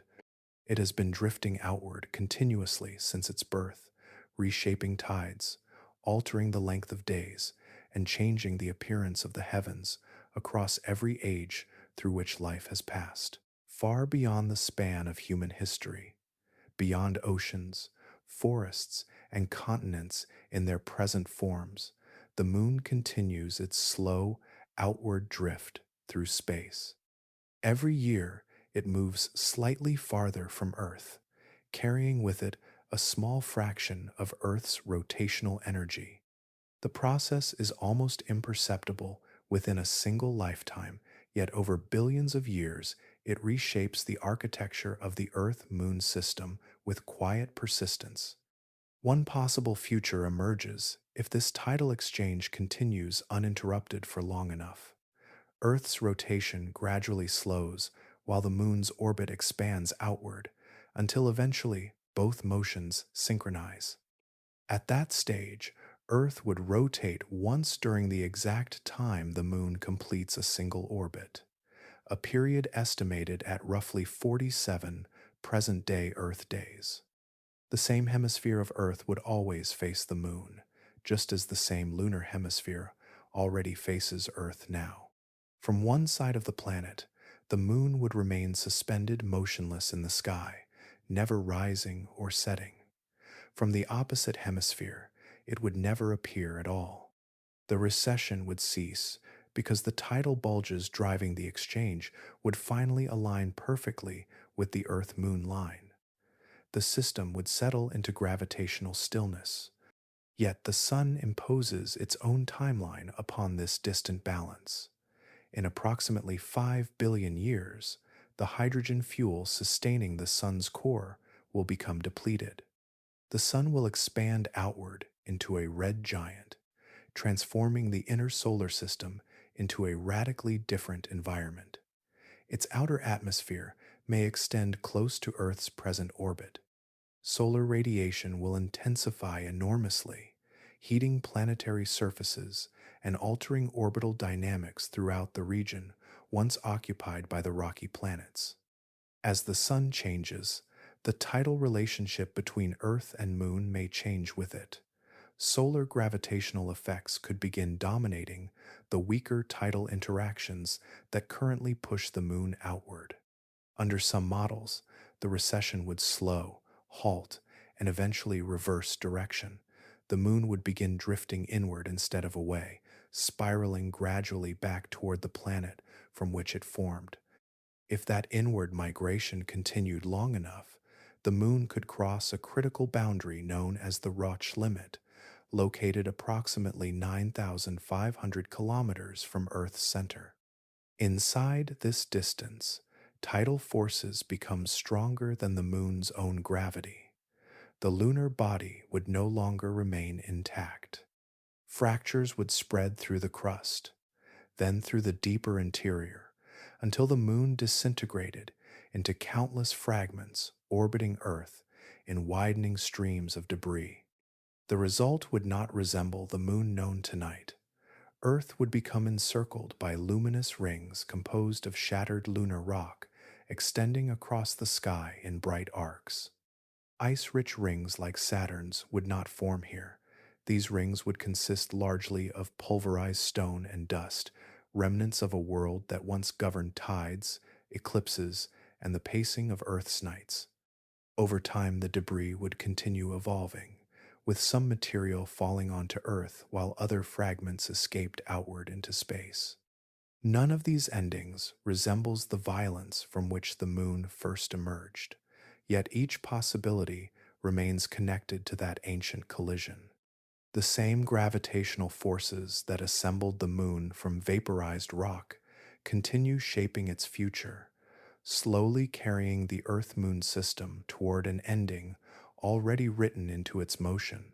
Across the inner solar system, the rocky planets began from similar ingredients, forming within the same swirling disk around the young Sunday. Silicates, iron, nickel, radioactive elements, water locked inside minerals, all existed throughout that crowded region of early planetary formation. Yet the worlds that emerged from those materials followed profoundly different paths. Their differences suggest that habitability may depend not on one condition, but on a chain of improbable events layered carefully together across immense spans of time. Venus remains the most unsettling comparison because it resembles Earth so closely in size and composition. For decades, it was imagined as a tropical world hidden beneath clouds. When spacecraft finally pierced that atmosphere, the reality appeared almost unrecognizable from Earth's calm oceans and shifting weather systems. Surface temperatures on Venus reach approximately 465 degrees Celsius, hot enough to melt lead. Atmospheric pressure presses downward with a force roughly 90 times stronger than Earth's sea level pressure. Thick carbon dioxide clouds trap heat with relentless efficiency, producing a runaway greenhouse state that may have persisted for billions of years.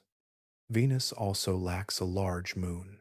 Its axial tilt sits at only 2.6 degrees, leaving the planet almost perfectly upright as it orbits the Sunday seasons barely exist there at all. Whether the absence of a stabilizing companion contributed directly to Venus's climatic evolution remains uncertain, yet the contrast between the two neighboring worlds is difficult to ignore. Earth and Venus began alike, but one became an ocean planet, while the other became a furnace beneath sulfuric clouds. Farther outward, Mars presents a different kind of absence. Ancient river valleys, mineral deposits formed in water, and dried lake basins reveal that Mars once possessed a thicker atmosphere and a more temperate surface. Yet, the planet gradually lost much of its atmosphere to space, and its climate shifted toward the frozen desert visible today. Mars lacks a large moon capable of stabilizing its axial tilt. Geological evidence suggests the tilt has wandered dramatically over time, altering climate patterns across the planet in ways that may have disrupted long-term environmental stability.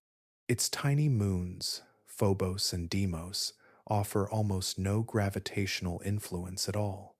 They are irregular captured asteroids, measuring only about 22 and 12 kilometers across at their longest dimensions.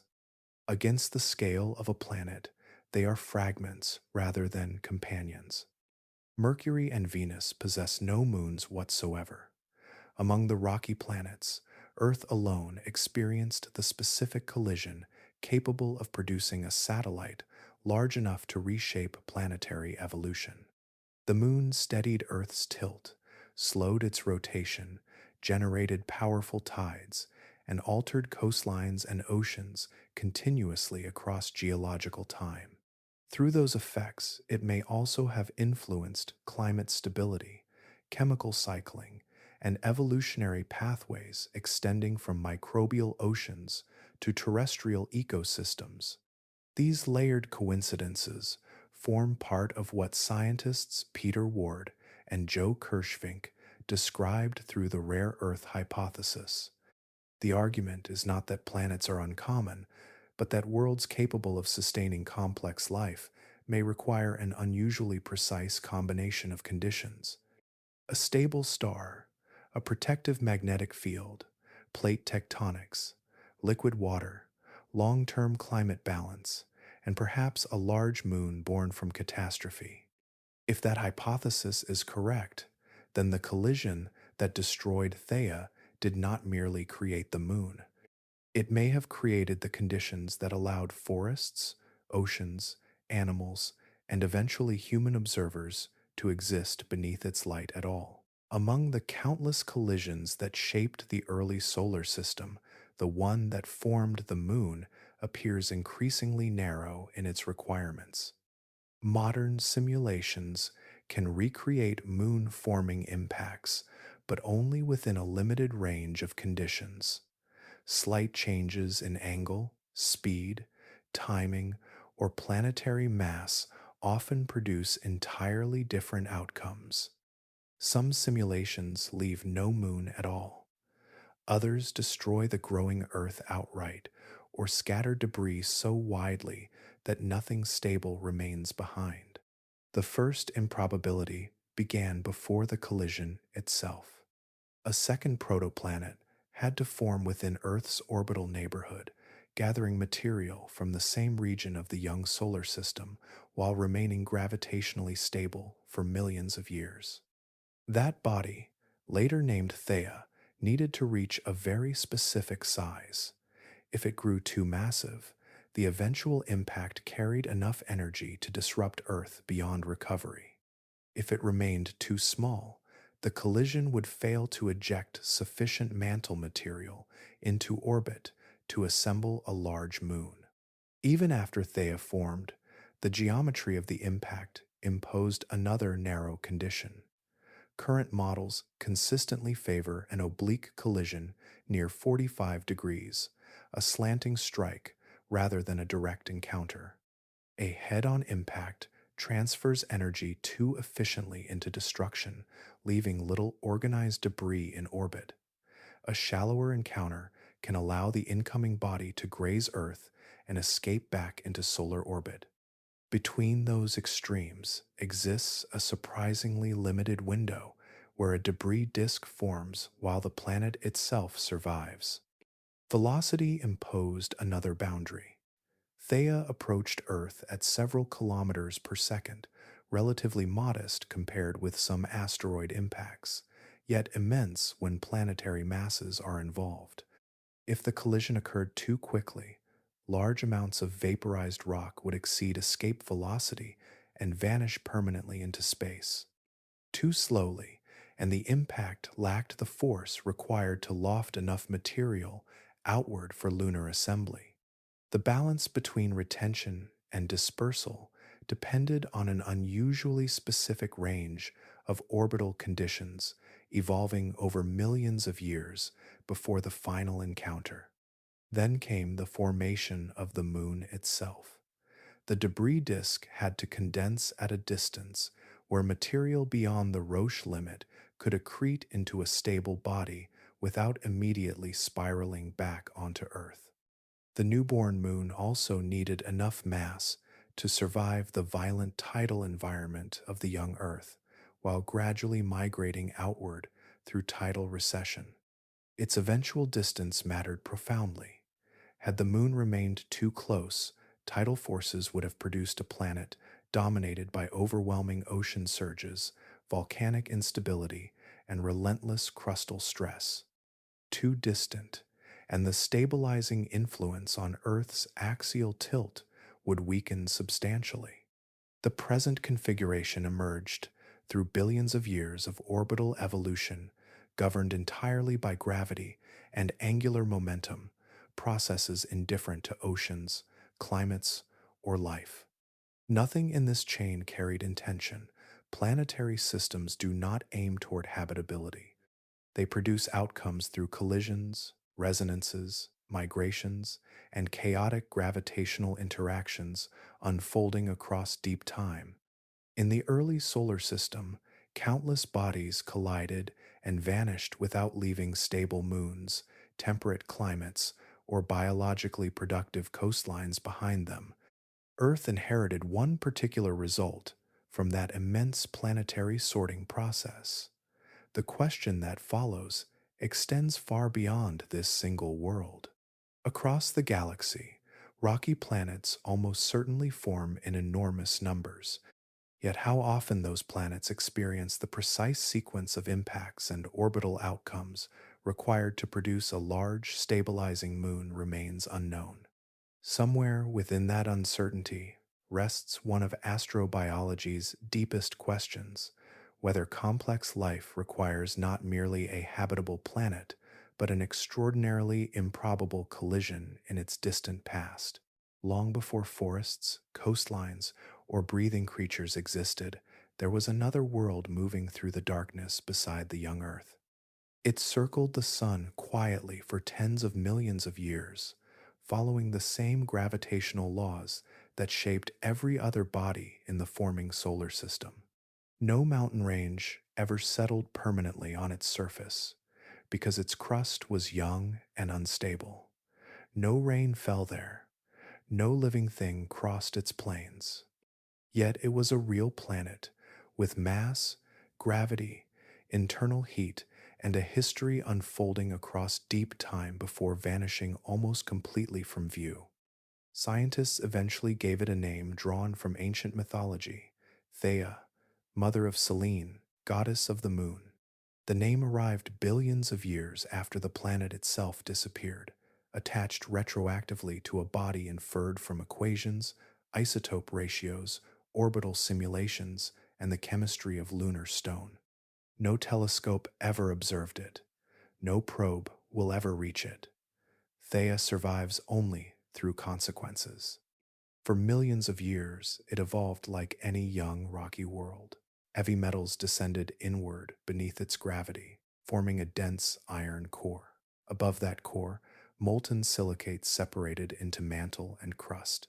It occupied a stable orbital position beside Earth long enough to become structured, differentiated, and geologically active.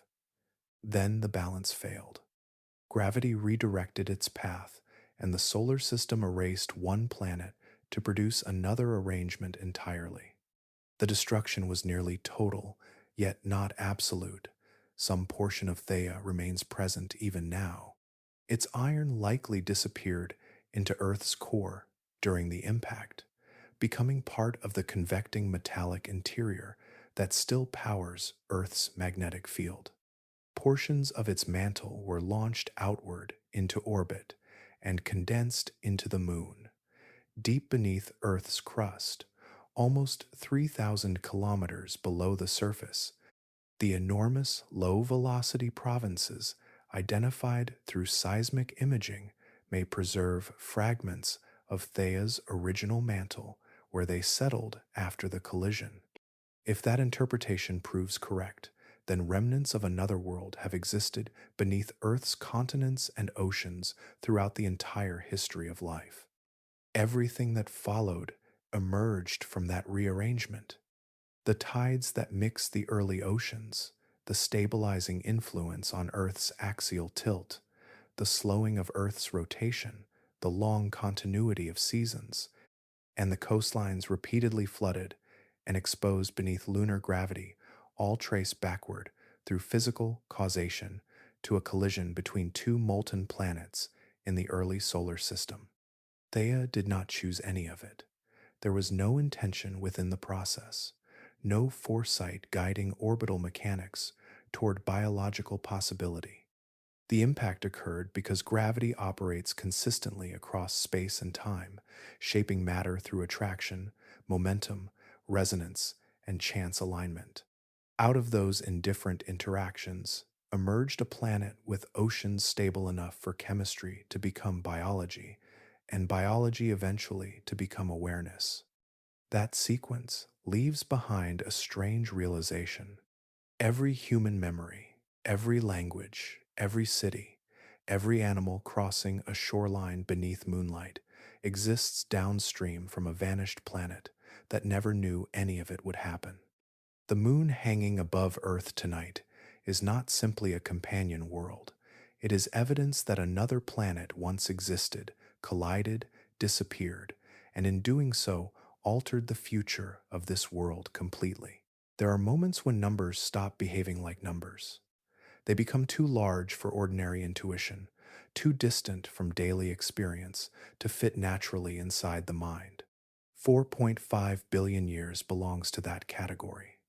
It is spoken easily, written casually into textbooks and scientific papers, yet the duration itself resists comprehension. Human thought evolved to measure seasons, lifetimes, generations, perhaps the slow wearing down of mountains. The age of the moon extends far beyond those instincts, into a scale where entire worlds appear and vanish, while continents drift almost unnoticed beneath the passage of time. The collision that formed the moon occurred approximately 4.5 billion years ago. The oldest confirmed evidence of life on Earth dates to roughly 3.5 billion years ago, preserved in ancient microbial structures formed within shallow seas. Between those two events stretches a billion-year interval, longer than all complex life combined. They have vanished into Earth and Moon, an entire geological eternity before the first living cell divided beneath Earth's skies. The extinction that ended the age of dinosaurs feels unimaginably ancient from a human perspective, yet it occurred only 66 million years ago. The moon was already old beyond measure when that asteroid struck the Yucatan Peninsula. The entire rise of mammals, from tiny nocturnal creatures moving beneath fern shadows to elephants, whales, and primates, occupies less than a thin fraction of lunar history. Modern humans arrived extraordinarily late. Homo sapiens has existed for approximately 300,000 years, a span sufficient for language, migration, ritual, agriculture, astronomy, and science. Against the age of the moon, however, that duration becomes almost vanishingly brief. The moon has orbited Earth for roughly 15,000 human histories before the first person painted an animal on stone or shaped words into writing. Recorded civilization compresses further still, 5,000 years of cities, music, mathematics, wars, philosophies, temples, and observatories barely registers against the lunar timescale. If the moon's existence were stretched across a single calendar year, all of recorded history would occupy only the final moments before midnight on the last day. And throughout that immense duration, the moon remained present above Earth through transformations so profound they scarcely resemble the same planet. It illuminated shallow Cambrian seas where unfamiliar animals drifted beneath alien constellations.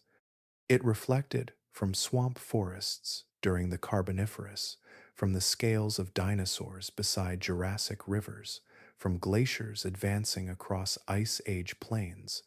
Long before humans attached stories to its surface, the moon already hung above tides, storms, volcanic coastlines, and evolving life for billions upon billions of nights.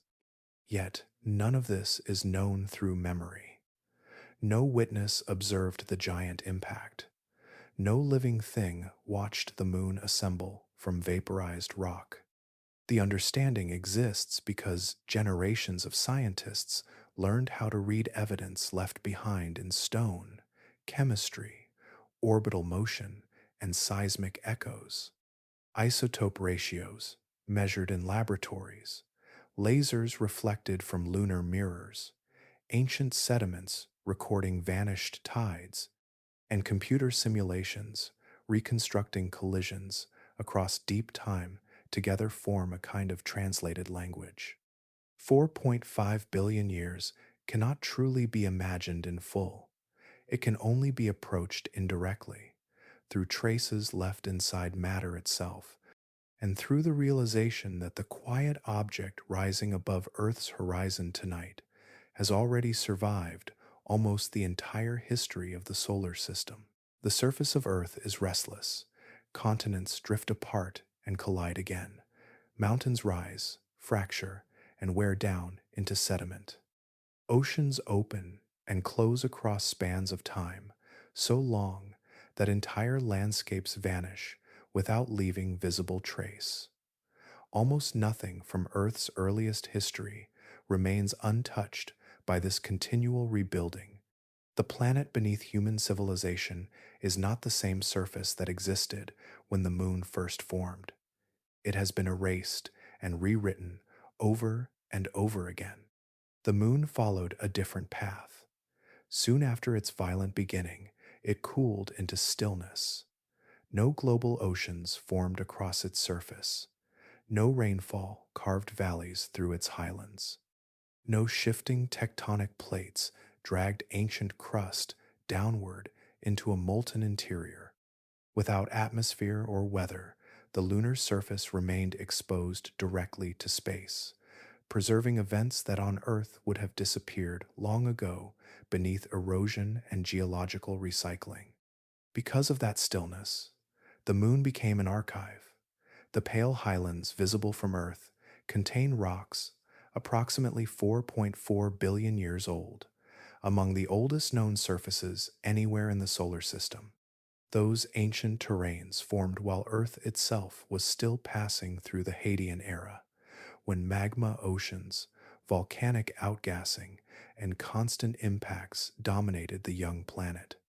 On Earth, almost no direct surface evidence from that time survives.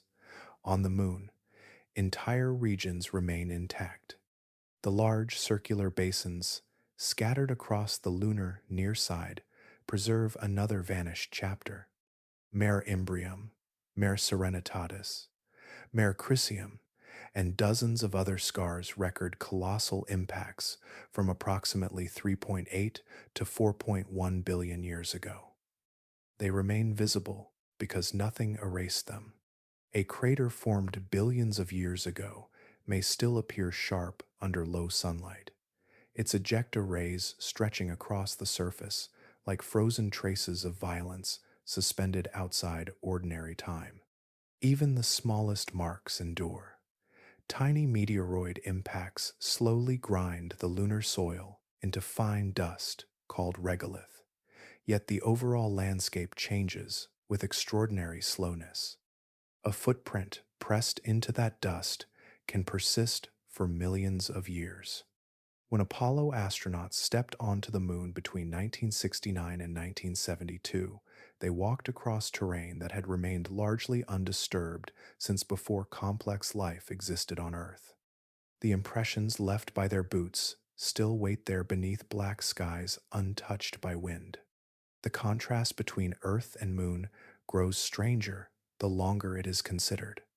Earth contains life, weather, oceans, forests, and movement, yet it forgets its own beginnings. The Moon contains none of those things, yet remembers almost everything. Every preserved crater is a surviving fragment of solar system history that Earth itself once shared and later lost. Looking upward at the Moon is therefore not only an act of observation, it is an encounter with preserved antiquity. The bright surface, suspended above Earth's changing continents, carries a chronology extending backward across nearly the entire age of the solar system. The Moon remembers bombardments, volcanic floods, cooling crusts, and ancient collisions because nothing arrived afterward powerful enough to overwrite them. Earth moved on. The Moon kept the record. There was a long period in human history when the Moon existed only as appearance. It marked months and seasons. It illuminated coastlines and deserts. Its phases shaped calendars older than written language. People attached stories to its surface, imagined faces in its shadows, measured planting cycles beneath it, and watched eclipses with awe long before anyone understood what was happening overhead. For thousands of years, the Moon was familiar in presence and completely unknown in origin. The shift began quietly. Mathematics replaced myth, a little at a time. Telescopes revealed mountains and craters where earlier generations had imagined polished perfection.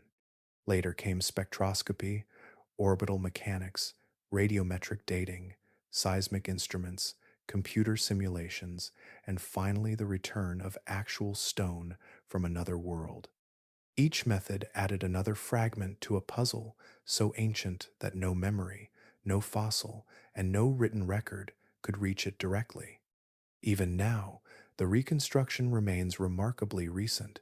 The giant impact hypothesis did not emerge in its modern form until the 1970s, and broad scientific acceptance only followed years later as Apollo samples accumulated evidence too specific for older theories to survive.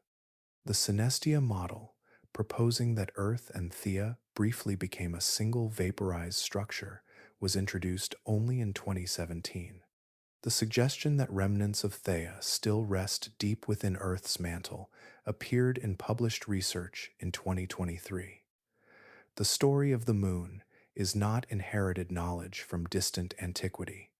It belongs to the present century as much as to the ancient sky itself. What changes in this realization is not merely understanding of one celestial object. It alters the scale at which human thought can operate. A species that has existed for approximately 300,000 years, occupying a tiny interval within planetary history, learned to reconstruct events that occurred 4.5 billion years ago. That reconstruction came not from witnessing the collision, but from reading consequences preserved across matter itself. Isotope ratios inside lunar rocks, microscopic variations in mineral chemistry, laser pulses reflected from mirrors left on the Moon, and faint seismic vibrations traveling through hidden interiors all became fragments of a narrative assembled across generations. Science, in this sense, became a method for extending awareness beyond the limits of direct experience. It reached backward, past recorded history, past the origin of oceans, past the emergence of life, into a time when Earth was still molten and the Moon had not yet separated from the debris surrounding it. The achievement rests not in certainty alone, but in the patience required to compare evidence gathered slowly across decades by thousands of people who would never live to see the final picture completed. Tonight, the moon remains suspended approximately 384,400 kilometers away, reflecting sunlight that crossed space to reach it before continuing onward toward Earth. The final part of that journey lasts only about 1.3 seconds, yet understanding how that light came to fall upon a cooling crust born from planetary destruction required centuries of observation and inference. The moon did not become smaller once explained. If anything, recognition widened it.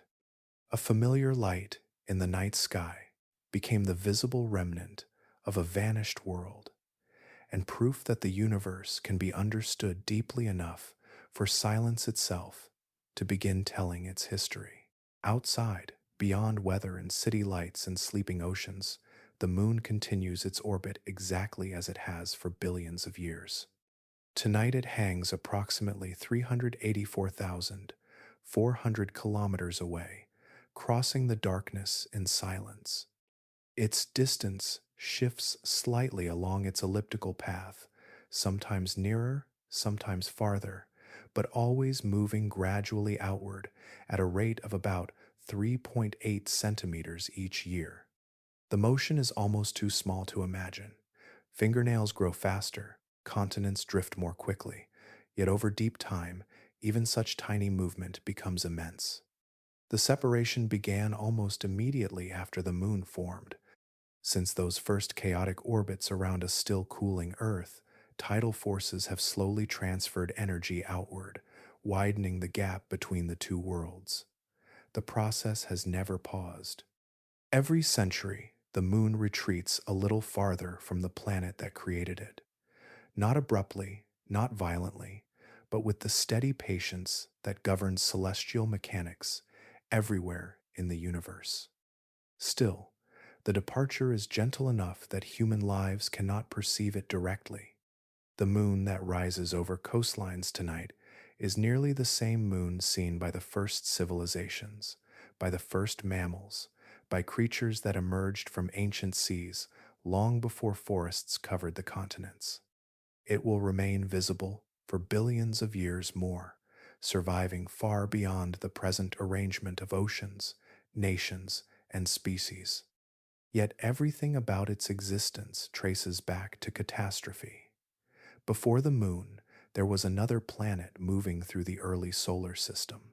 Thea formed from the same protoplanetary material as Earth, gathered mass, separated into core and mantle, and occupied its own orbit around the young Sunday. For tens of millions of years, it existed as a world among worlds. Then gravity carried it into a collision so extreme that rock vaporized, planetary crusts liquefied, and the distinction between one body and another briefly disappeared. From that destruction emerged the Earth known today. Some of Thea descended into the growing core beneath Earth's mantle. Some may still remain nearly intact in deep structures almost 3,000 kilometers below the surface. Some spread outward into orbit and cooled into the moon itself, forming a companion world that would reshape Earth's future in ways neither planet could have anticipated. The tides that moved through shallow coastlines, the stabilization of Earth's axial tilt, the moderation of climate across immense spans of time, and perhaps even the environmental pressures that encouraged life onto land, all unfolded within conditions altered by that collision. The moon did not merely accompany Earth afterward, it participated in the long shaping of the world. Now, after centuries of observation and decades of direct exploration, the object overhead no longer exists only as symbol or distant light. It has become understood as evidence, survivor, archive, and consequence all at once. Its craters preserve impacts older than complex life. Its rocks preserve the chemistry of vanished worlds. Its orbit preserves the memory of forces still unfolding. And so, the moon tonight is more than a solitary body suspended above Earth. Quietly, continuously, it remains the visible remnant of two ancient planets whose collision made everything afterward possible.